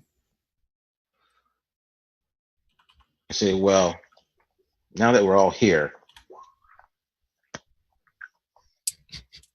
And what organization are you a part of? Because honestly, I really don't care right now. I'm not in the mood. Penelope Again, uncrosses her legs and she kind of pushes herself up a little bit, and the floor kind of creaks. She says, doesn't listen well. Shadao and myself, we are members of an organization known by few. We work directly under the princess. We are known as the Metaphysical Investigation Authority. Every organization needs something catchy. Our task is to, well, since the Nexus, patrol and monitor metaphysical activity here in New London and on the outskirts that we claimed as our authority. Again, we work directly under the princess, and her and a few other trusted officials know of our existence. Our agents, she nods to Shadao. There are very few of us, but the ones that there are very trustworthy. Now, this faceless man, he is a threat to these people. I'm sure you would agree. Threat, he's a nuisance that needs to be taken care of. I'm not talking arrested or anything like that. He has to die for what he has done. Well, Not to me, no. What he did to me was just a scratch. He killed my family, my last family, and now he's going to die. If you try to stop me, if you try to arrest him, I'm going to kill him. well, perhaps it's fortunate that we met today. We have no interest in arresting this person. We have no interest in taking him into custody. Our interest is to snub out this small spark of evil and filth in this already dirty area of the town. Dirty, madam, you just don't know his charm. Fair enough. What kind of things does he do? Makes him so evil. Well, Do I know stuff like this? Because this is like from what you know of the faceless man, it's more just kind of petty robbery. You see his thugs walking around kind of bullying people. There's a little bit of substance distribution that isn't very well liked, but at the same time it's cheaper than beer. So kind of stuff like that. More or less the outward idea concept of him is more small time petty criminal kind of thing. But she looks at you, Cole, and says, we're not quite sure. They are responsible for kidnapping several of the city's engineers, scientists, those who work specifically with mechanical beings. We have several automatons gone missing over the last few weeks. We are afraid that the person responsible is attempting to reverse engineer them and perhaps build their own. And why can't we bring him in to custody to be arrested? nobody knows who he is.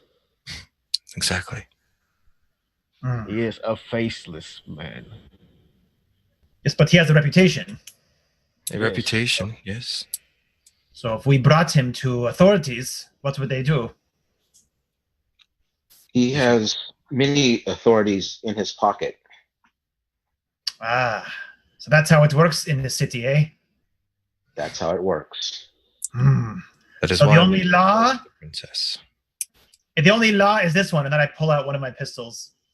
I mean, that law that killed that woman who could have been very useful to us. Well, okay, she went for the bomb and started being aggressive. You know, I don't have to explain myself to you. I told her to just stay there, and she made a move. So that, you know, I'm not going to shoot first, but if I say don't do anything bad, and then they start to attack me, then, you know, that's how you have to end it.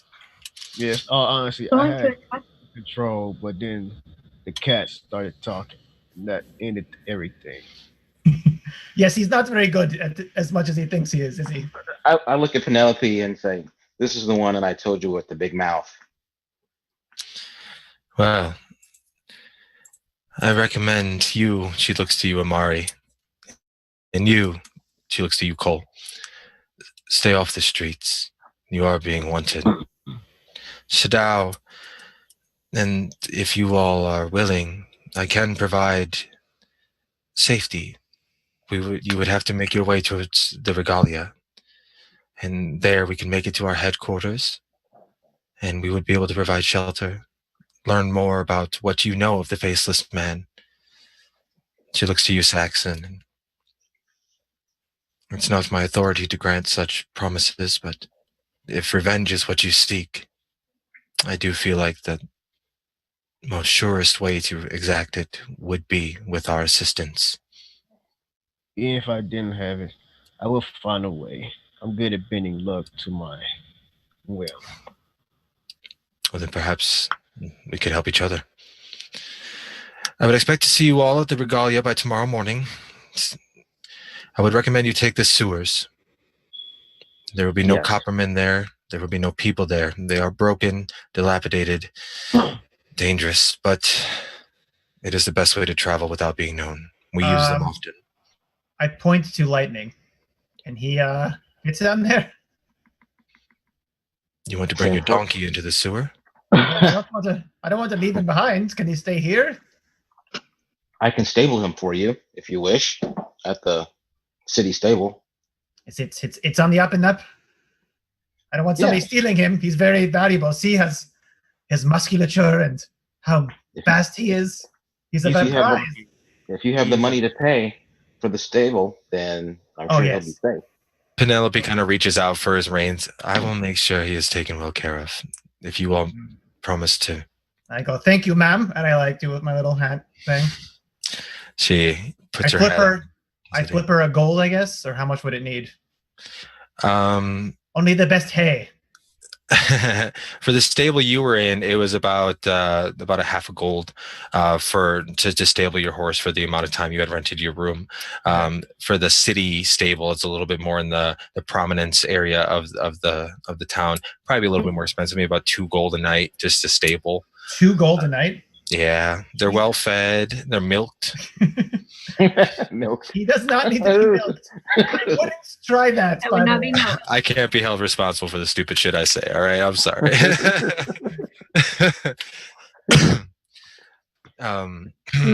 Amari kind of looks at Penelope. She's like, I just have a few questions.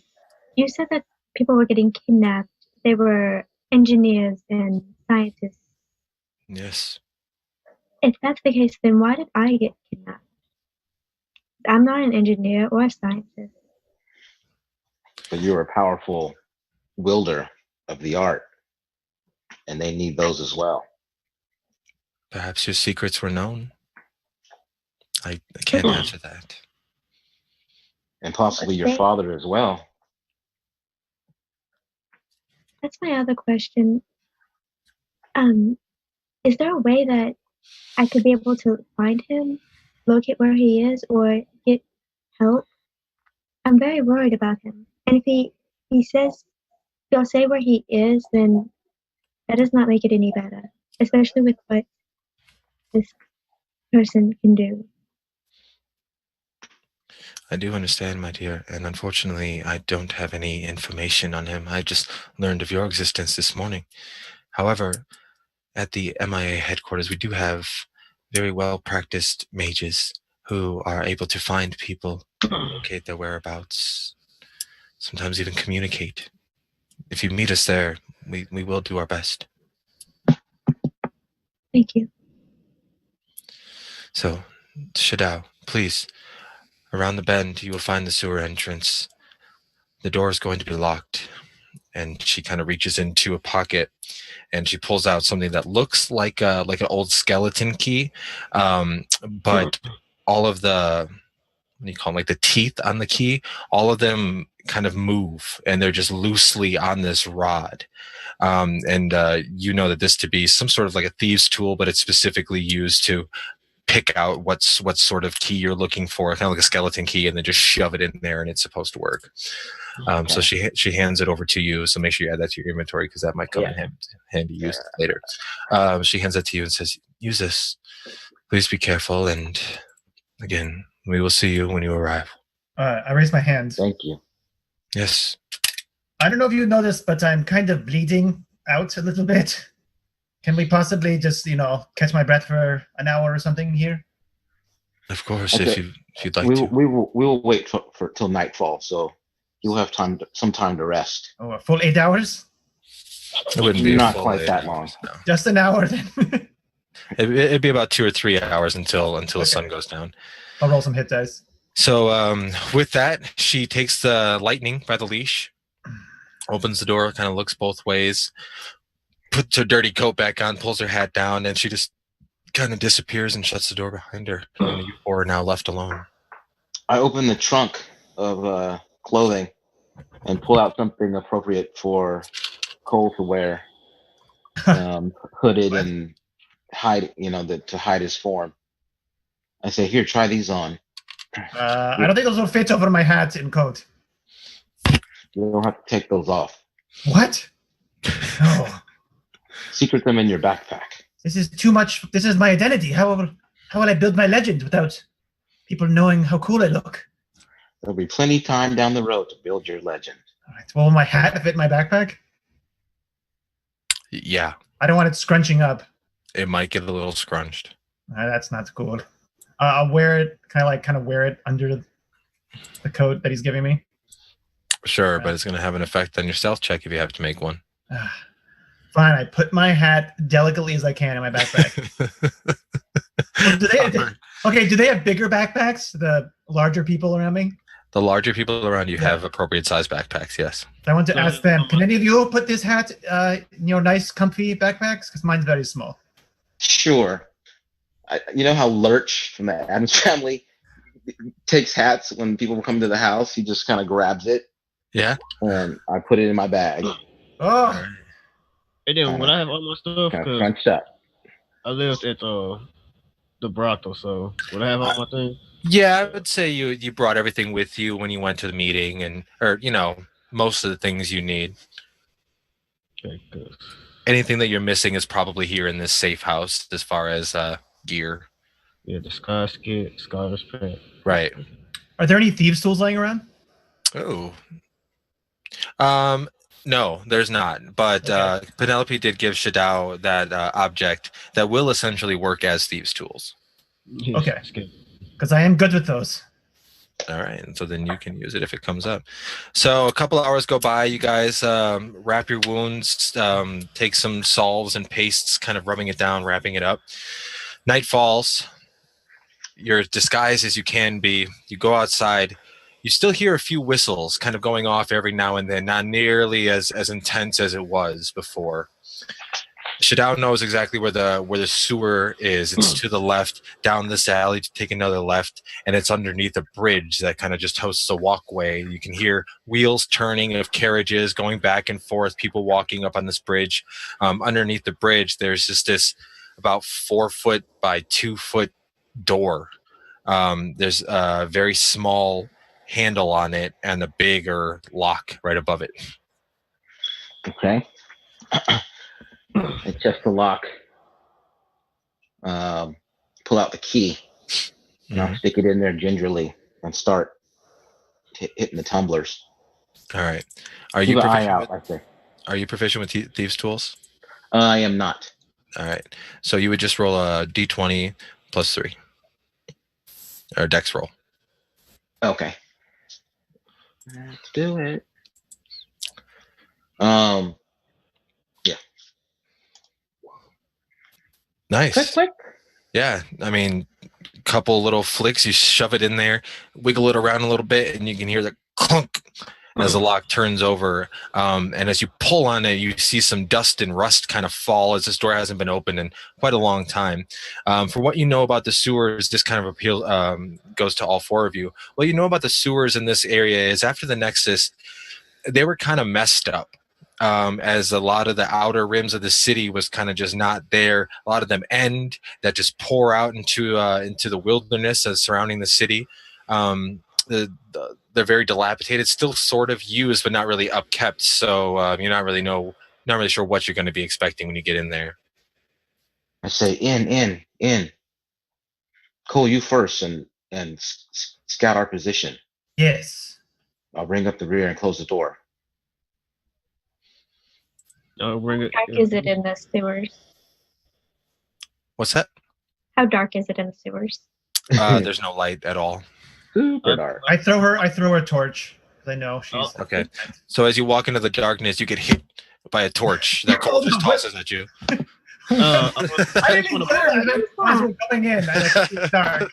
I'll just put out a car and just cast light on it and just give it to her. All right. No, I want to get ahead of the light like so out of the range Sure. of the light, kind of, and then I want to look around and see what tracks I can see. Okay, so as Okay. Cole, you walk in, you're kind of low to the ground. You adjust your eyes for a second. I mean, it's dark outside, but it's pitch black in here. You can hear in the distance the echo of kind of dripping and running water. It doesn't smell very good. So as you I'm used to worse. yeah.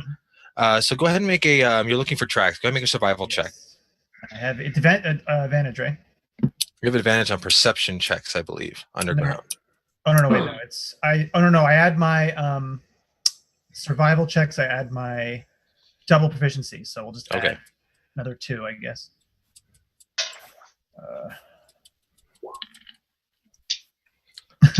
So 13. 13. Okay. So as you're about 30 feet up from the group right now, the kind of going at a slight decline. There's no stairs or anything. Luckily, it's a little dry, so it's not very slippery. As you're looking around, the only tracks you see are rat footprints. Normal size, just small, but there seems to be a lot of them. And you can see as you're 30 feet ahead of the group, about 40, 50 feet in front of you, the sewer that's going down takes a sharp right turn. And from there is where you can hear the kind of distant echo of the running water. Okay. Did Shadao tell us the route or? No, you're just kind of scouting. Okay, so I'm gonna come back to the light and be like, okay, it looks clear for right now.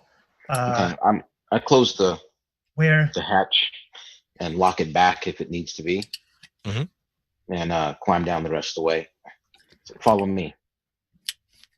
All right, so you Cole comes back.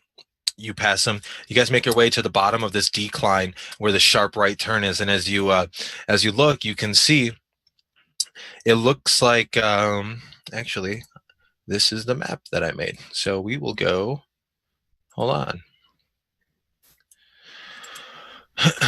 Amari, Shadow, Cole, Saxon.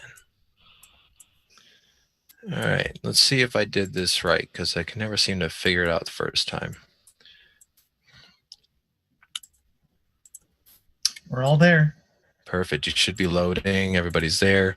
Amari, did you want to use any hit dice while you guys were resting? You didn't seem to roll any. Okay, I wanted to. Do I need to roll 2? You can roll as many as you want. A maximum of 2. Okay. Yes, I cannot move myself, so can y'all move me if we move? You'll get them back on your on a long rest. On a long rest, yeah. Well, half of them, right? Something like that. Yeah, I think it's that's good. All right. So I'll cast my spell again too. It's Phoenix Vigor that I call Shadow Vigor to give myself encased in a shadowy shield. Hello, can y'all hear me? Yes. I lost connection for a second. Oh. Sorry. No problem.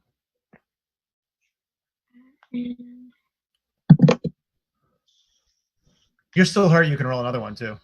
I don't know. No, I'm past. I only had 10 hit points, and I just rolled another 6. I mean, I have 10 maximum, and I'm at currently 6, and I rolled a 6, and now I'm at 12. Well, you don't go to 12. You just go to your 10. I know you get 10. Oh, okay. Okay, I'm so saying, the math.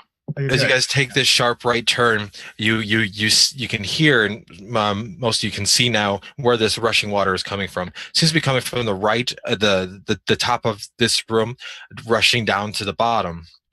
It seems to be that there's some sort of pool in the center of the room, and as you look straight ahead, because you guys came from this way. As you look straight ahead, you can see that the pathway that was there made of stone, this sewer was obviously built by people, has just completely collapsed, and the water is now rushing over it a little bit. It's rather strong current. And the worst part is down at the very bottom where you can see there is a questionable looking bridge going over another broken part of the path. Where that water is flowing to, there is a iron grate that the water is pushing through. Looking around, what do you guys want to do? I move down a little until I can take a good look at this. Okay. this bridge. Let's see. In my burglars pack, I have well, I have rope too. do we have platoons that we can hammer? Yes. Maybe. I have. Well, I have some. Yeah, I have some platoons. All right. So we'll make a stable rope that we can. How that- far is the gap? It's 10 feet. It's about 10 feet. Yeah. And how deep is the water? Can we see down at all? Or? You can't. It's brown, dirty, stinky, and rushing very fast. So how far could I get on the bridge before it would be like collapsing or? You Okay. don't know. Okay. I mean, there's a gap in the middle. You said. Oh no, the bridge is from one side to the other. It just looks old, rickety, rusted. It's very damp in this room. It is held up just by a couple chains on the top, kind of pillared in on either side. So I'm gonna tie a rope to myself and then hand the other end to the Catman. Okay. Yeah. And then I'm going to gently try to make my way across the bridge. Okay. So you make your way about 8 feet across Yeah, the I'm like bridge. testing it before, like my little foot. Your little foot, with your little foot tapping, and then you step, put your weight on it. You make And I your have way my to whip out. I have my whip out. Okay. So you make your way to the other end with your whip in your hand, holding the rope in the other hand. No seemingly negative effects. Can I tie the rope off to like a? Is there like one of the pillars look pretty solid on the other side? Yeah, I mean they're both kind of they're both hammered into the stone and dirt here. They just look rusted, and you don't quite know. Well, I'll test them, and then I'll tie the one off to the. I'll use a piton, I guess. Can I hammer one into the ground? The rope into the ground with a. Sure. Yeah. All right. I'll do both. On the other side. I'll wrap around the post and then hammer one end into the ground just as double security. Okay, there you go. And I'll do the same on this other side. Okay. Clever. Is the water just fresh in the bridge, or is it going under? It's going under the bridge. It's about probably 5 feet above the water. But you can't see the bottom of the water. You just know it's rushing very heavily in this direction. It's going down that way. And what's on the other side here? Like, where would we be going to once we get across? This room is rather dark. Again, there's no light. From what Cole can see on the other side, up here at the top, there seems to be another iron door with a similar lock that you entered the sewer in. Okay. Oh, I have my light spell on. Right. Yeah. Okay. Yeah, I say, Amari, would you like to cross? It's safe. As safe as we can make it, I think. Yes, hold on to the rope. And don't worry, I have my bull whip if it comes to that. I think short stack should go first. Which one's short stack? That's Yeah. cool. He's already over. across. I tied the rope Everybody down. cross. Yeah. Sure. We tied a rope on either side, so it's pretty good hold on to She the rope. goes. She goes slow and careful across. Okay. As you get to the middle of the bridge, you start to hear the wooden planks that you're standing on kind of creak a little bit. Boom, boom, boom. Ouch. All right. So you're holding onto the rope that they had kind of have strung across, wrapped around each side. It's pegged down, so it's a pretty tight, sturdy rope. But as you're walking, you can hear the wood creak, and as you're kind of going slow, realizing you're not displacing your weight maybe as much as you should be, and as you hear one of the boards under one of your feet snaps. And you quickly grab onto the rope, try and keep yourself from kind of tipping too far as it's kind of wobbling now. The bridge is a little messed up. Cole and Shadow on the other side is holding the rope, trying to keep it steady. I'm going to need you, please, to make just a strength saving throw. Right. Yeah. What if I could spend luck on other people? Nope. Uh-oh. All right. So as Amari's going slow, putting all of her weight on each almost individual little plank. Not a very heavy person, but seemingly just heavy enough to cut through this rot and waterlogged wood.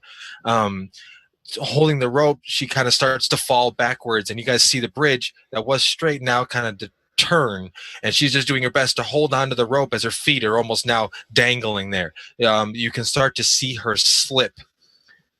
Do any of you guys want to try and do anything? Yeah. I had my whip out. Mm-hmm. Can I try to lasso her with the other end of this That's rope? what I was. Yeah.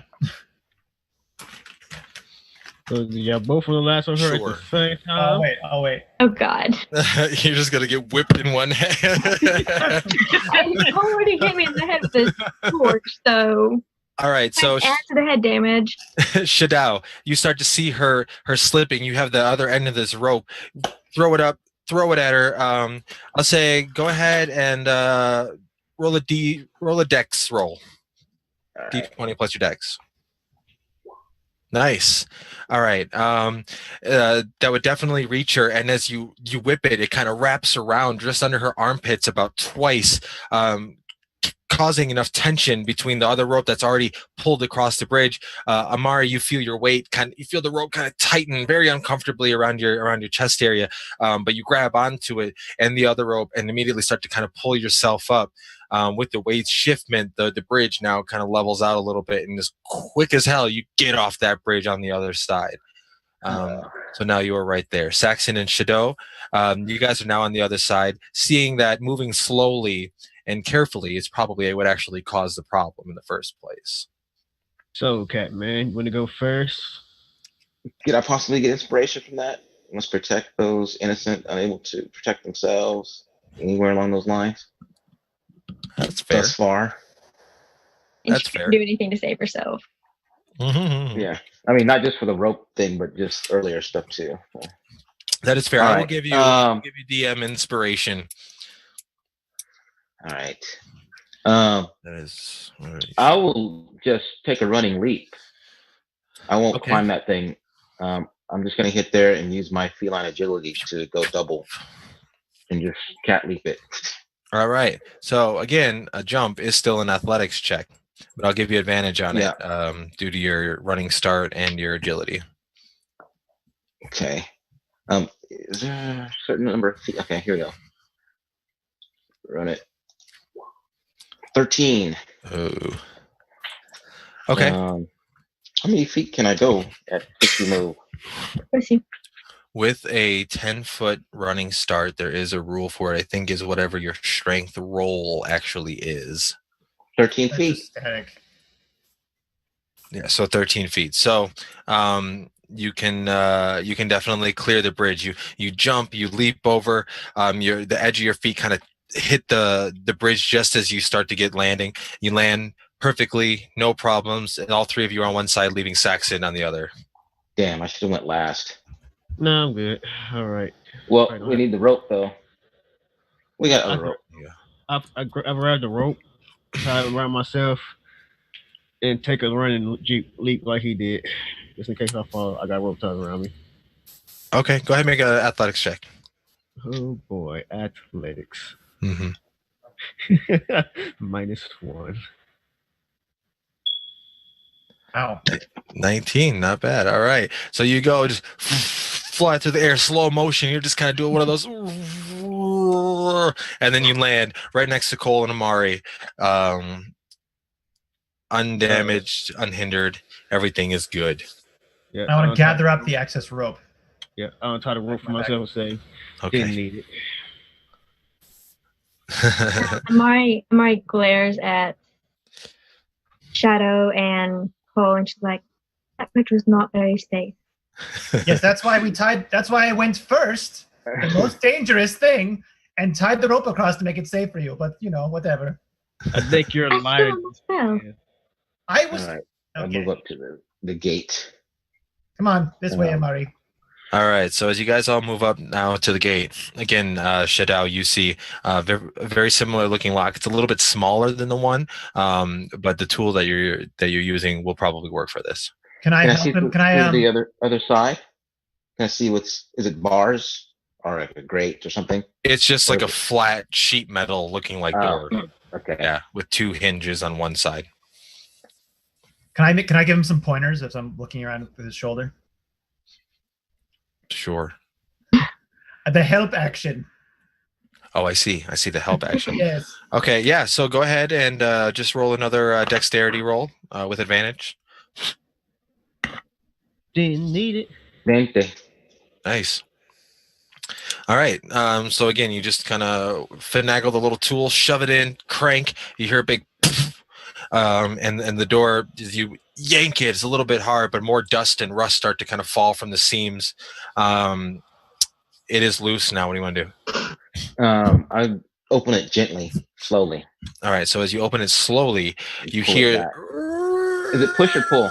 It's a pull, and as you Okay. pull slowly, the 2 hinges are rusted and just dirty, squeaking with this whatever you call it. As you open the door, you pull it open. As you look inside, it looks like another room about the same size, only this time it's just dirt. And you see on the very far end, it looks like a bar grated kind of door with stairs that seem to lead upwards. However, though, from where you are in the doorway, you see on the very far side of the room, you see little bits of movement on the ground. Can I make out what it is? Perception or? You guys are pretty far away. Oh. Okay. That's 45 feet. You can make a perception check, whoever's looking in through the door. Why we both are. Okay, so. I want to do something. Go ahead. Sorry. I want to throw my card that has the light spell. I throw cards and just throw it in the direction. Okay. So with their terrible perception, you throw your card into the room. It flies in probably about 2, 3, 4, 5, 6, about 30 feet before it falls and hits the ground. And now you guys are there. Or I can do it again with another card.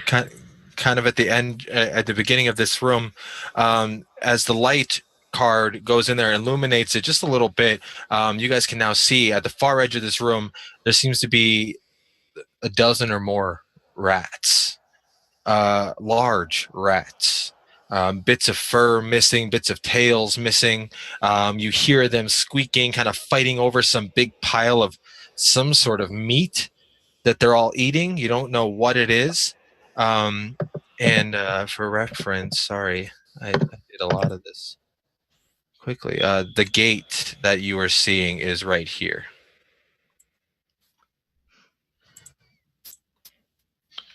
I didn't catch it. Oh, it's up here. Sorry.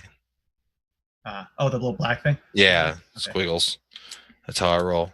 I thought that was somebody's shadow. No, that's the door. So I need everybody, please, to make a stealth check. Oh my, luck be good or bad? Let's do this. Ouch. Yeah. So Cole and Shadao, you guys sneak into the room a little bit, stay close to the wall. Cole, you're very familiar with how rats can be in underground places. It's just you've experienced it before. Shadao, you're just rather stealthy in general at the moment. The other two, however, as you whip your card in, you make a little bit of noise. You walk in through the door, accidentally bumping Amari, who bumps into the door, causing it to pull back and swing a little bit more. And it's just a bunch of this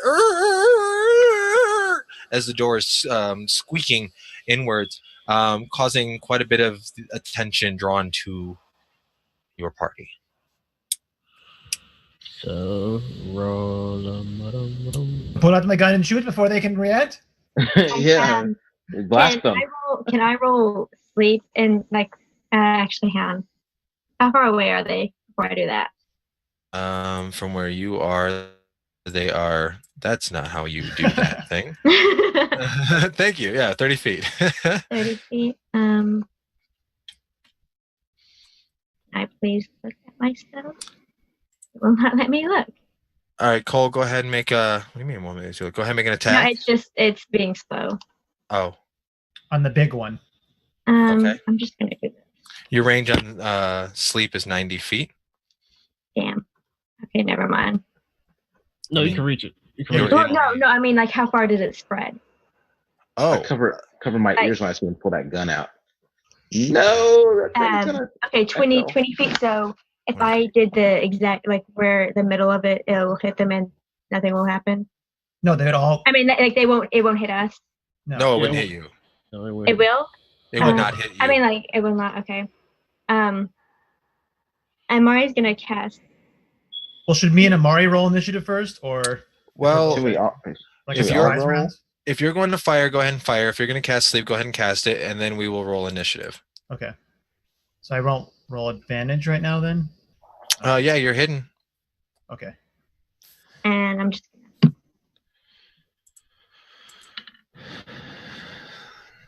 Ouch. My rolls are like the opposite from last week. Yeah, no kidding. Shit. Let me see. No, that doesn't even hit. So you fire. It goes just over them, slamming into the other wall. You see bits of stone and dirt fly out of the wall. Amari, go ahead and roll your I already thingies. did. I rolled sleep.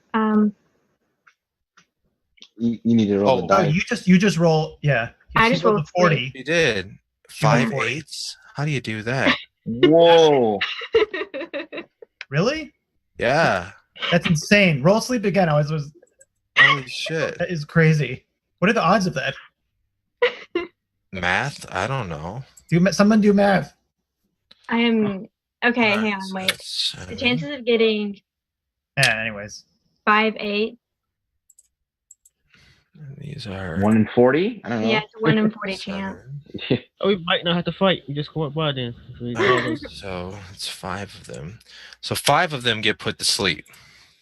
It is going to be How many are there? I guess I'll roll initiative now. 1, 2, 3, 4, 5, 6, 7. It looks to be about 8 large rats and then 1 very large rat in the center. And, like, I rolled a 2 and a I did it in the center of everybody. Wow. Of Right. all the rats. So Actually, you're going to be 2. What I are these rolled little a rounds? 2 and a 4.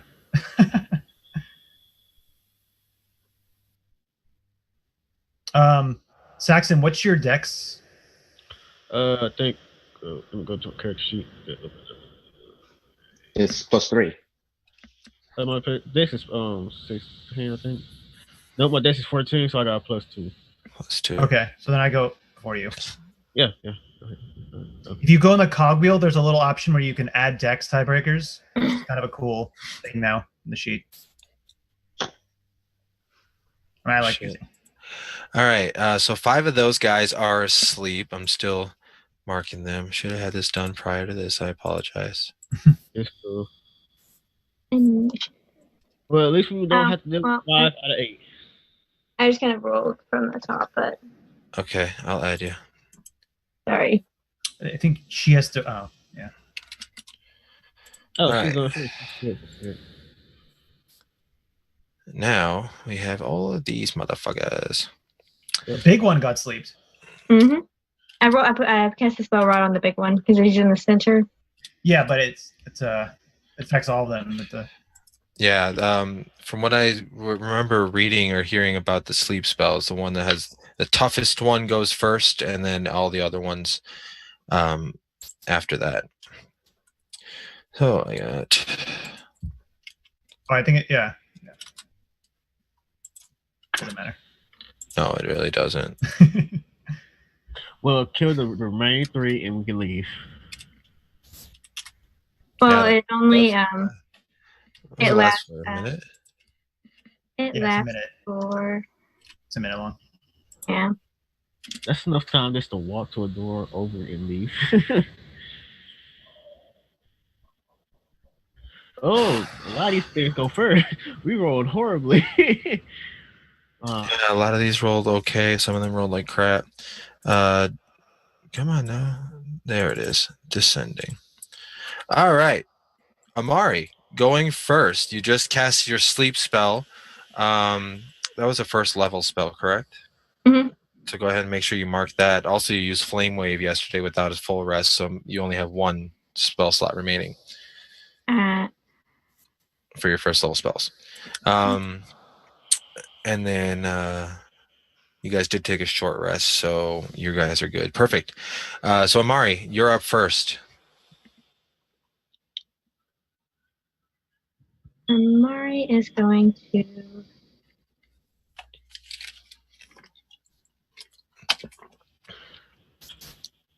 I'll use Firebolt. Firebolt, okay. Oh, hello, music. Sorry, I turned it down. Firebolt. 14 will hit. Which one are you going at? What big one is not asleep? I'll go for number 8. Number 8. Okay, 14's a hit. Go ahead and roll damage for that. And I just hit Firebolt again on the roll. Yeah, on the roll, click the Firebolt word. There you go. Holy shit. Wow. The night of maximums for her. Yeah, it is dead. Yeah, it is. She just kind of points, and this beam of red light leaves her finger, hits the thing. You hear it squeak and just kind of burst into flames. Do you want to use any movement? No, she's going to stay where she is. Okay. Away from the rat. Rat's sleeping. This rat is not sleeping. He is going to turn and move his full 25 feet there. And he's going to just charge, essentially, not really being able to do much. He's asleep. He's not. This one is going to do the same thing, just kind of run. Gets about there. He's asleep. He's asleep. Shadow. All right, I'll just grip my shield tighter and step up to this one and slash him with my cutlass. And miss. It would miss, unfortunately. So you run up, you just slam down. This thing jumps out of the way, and you slam your blade into the brick floor, and you see pebbles go flying up. That was a pretty heavy hit. You just happened to miss him. Tom and Jerry moment. Yeah, right. All right, Cole. I'm over here, and I'm going to attack. This one's not asleep, right? Number 9. Number 9's not He asleep, has correct? not gone yet, so I have advantage on him.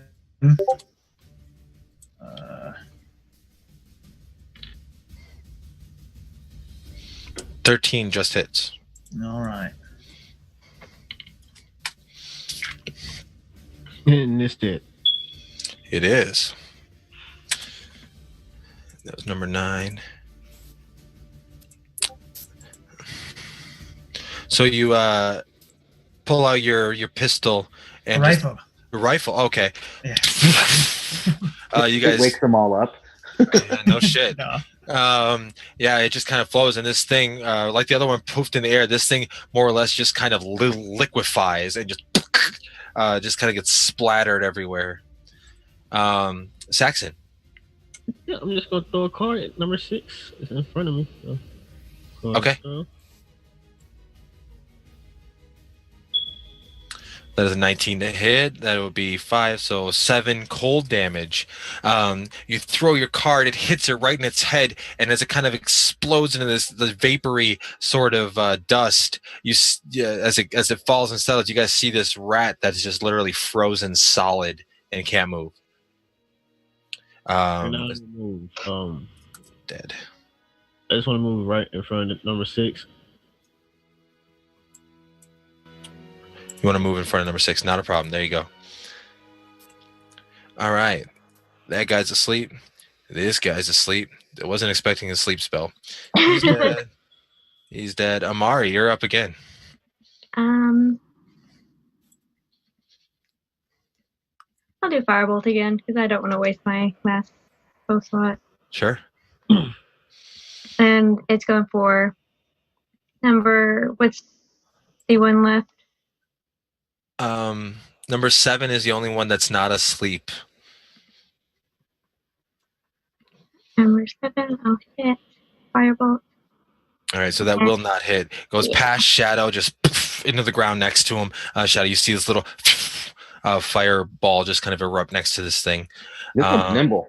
That's what I say. Pretty nimble. Yeah, he is. Everybody else is asleep, I think. Oh, shit, did I skip him?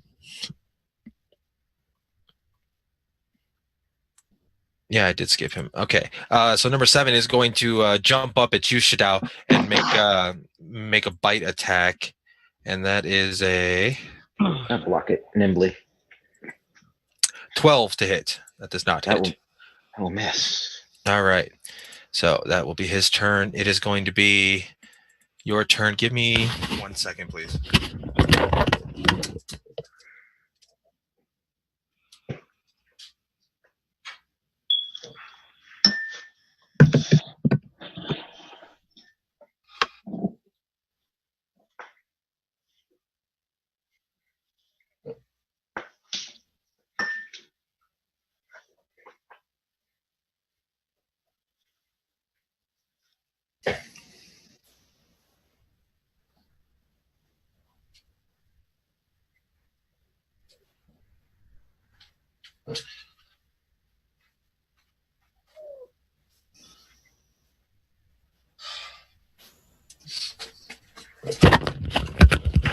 Apologize. Shadow, it is your turn.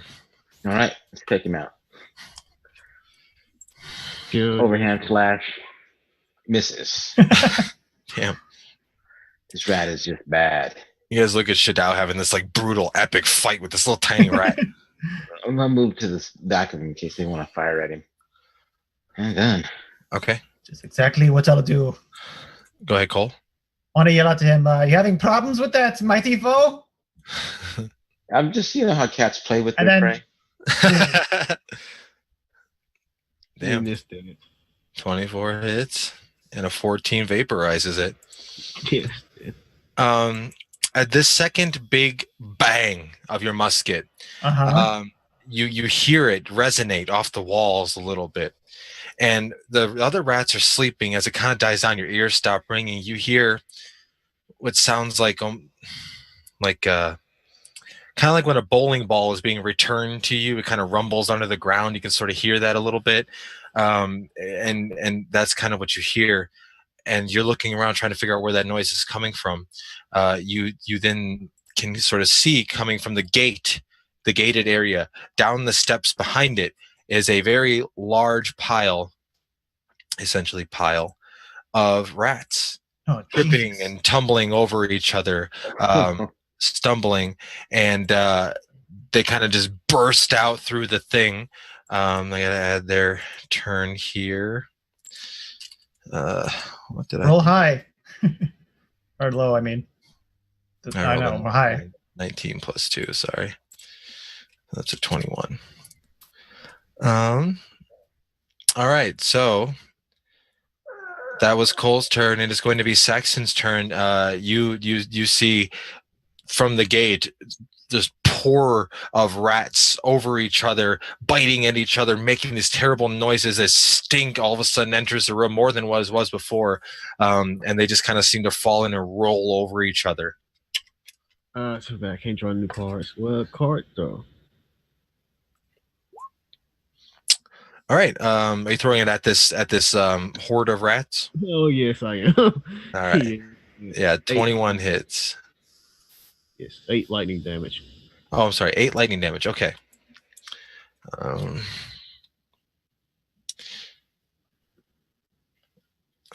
right, perfect. You guys are doing a lot more damage than I ever did at level 2. I'm just saying. Yeah, but we have we're like a complete glass cannon party, basically. Yeah, we are. It's all glass cannon. No healing, no AC. All right. They're still asleep. Nothing happened. Amari, it's your turn. Oh, actually, it's not. I'm sorry. Now we go to the top of the round. This thing kind of moves in and just moves towards the center of the room. It sees the frozen rat and the other one that's just got liquefied. Shadao, you happen to be the one closest to it. It turns towards you, and it is going to make a bite attack of 5. So you just kind of hold your shield out and bash a bunch of them away. Like 6 of them go flying, and there's still this big swarm piling over each other. They come back in and join in at the back of it. It's pretty gross and pretty threatening at the moment. Amari, Oh my god! now it is your turn. Oh, a smorgasbord. Yeah, It's time to eat. So I'm going to use a bonus action and use Mantle of Flame. And Okay. really did not want to do this, but there's a lot of rats. And then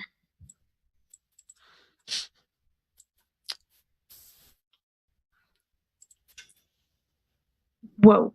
Okay, you moved my thing. And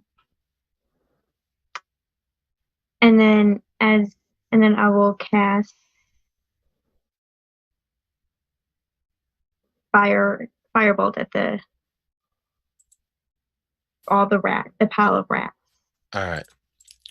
Do you want me to click Mantle of Flame or No, I remember what it does. It just adds your charisma modifier to the fire damage. and I said firebolt, right? Yes.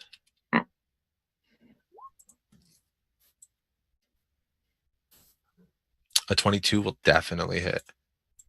And then 6 plus my charisma modifiers. So that'll be 9 total. No, 7. All right, perfect. You guys are definitely doing some damage. As you release your firebolt, it kind of hits into the center of this mold of rats and sort of explodes from the inside, sending about 8 or so rats kind of flying in every which direction, all lit on fire. Their tails are lit like little wicks of candles. They just go flying. You see the light kind of streaking around. It looks like there's one of those, I cannot think of the globe things. Disco ball? Disco, yeah. Disco ball, that's what I meant. Yeah. Whew, got a lot of words going on in here, you know what I'm saying? That was a pretty good hit. Now it is the rat's turn. They're all asleep. They're all asleep. Which one are you? You are dead. You are asleep. Shadao, it's your turn. Shadao is not having luck playing with his food here. Again, he's going to try with the cutlass. Okay. Slash through this whole pile. Oh, finally. What do you know? That'll hit. And that is 8 slashing damage. Yeah. All right. So as you come in, you just do one big wide sweep down the bottom. And as you follow through, you see about 6 or so rats go flying through the air, hitting the ground, rolling, not moving. There's still a couple of them there sort of going over each other, not really knowing what to do. Cole, what would you like to do? To run over here, go into like a shooter's pose, on my knee. Okay. And then take aim.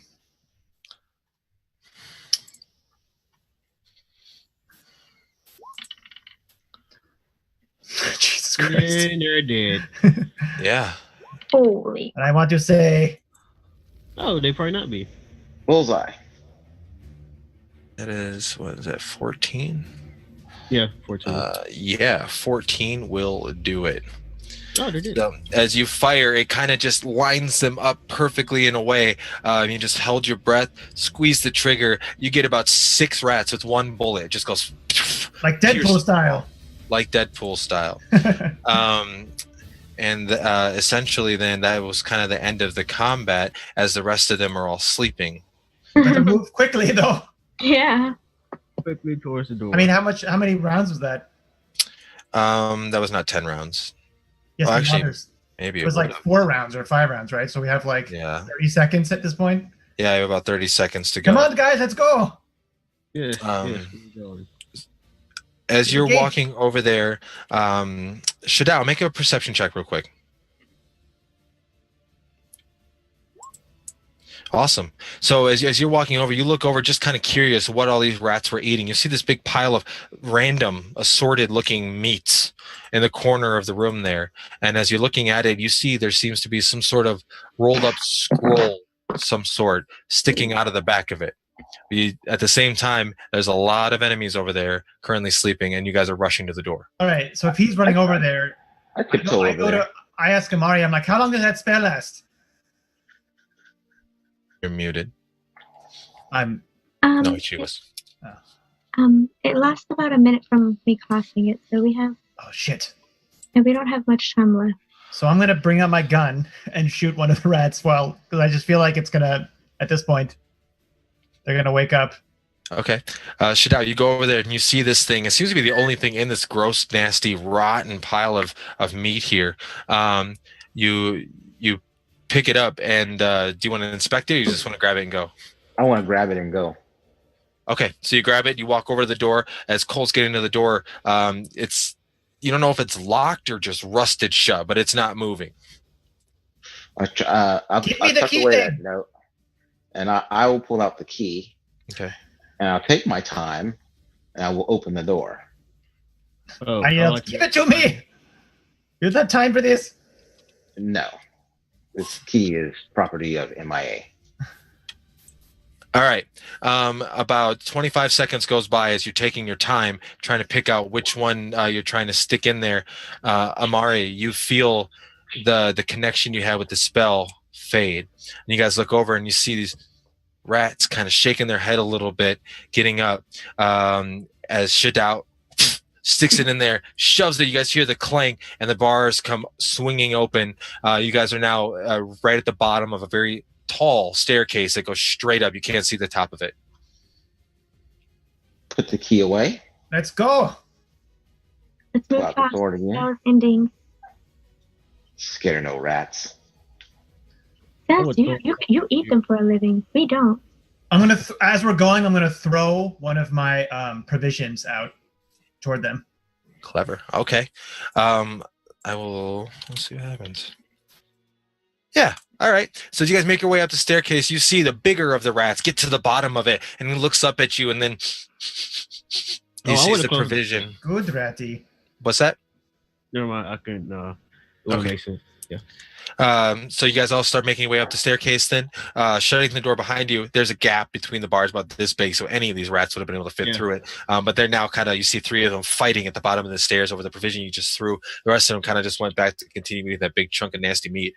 As you guys get to the top of this staircase, probably about 4 minutes of just walking up these stairs, there is a door. Shadao, you put your hand on it, you start to get your key, but as you push, you realize it's unlocked. Oh.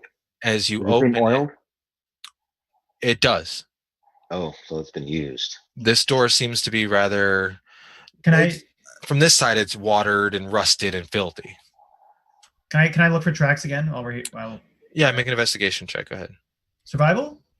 That's what I meant. Okay. So it's +2 to this. No, I don't have advantage. Oh, but it doesn't matter. Nice. I'm on that shit. 25. As you're kind of looking down to the staircase, you do see what look like humanoid footprints, but then they stop at about maybe 20 stairs down from the top. You didn't see any footprints anywhere going up. You just saw like about 20 stairs down from the door, and then they seem to go back up. Okay, so this is very heavily trafficked.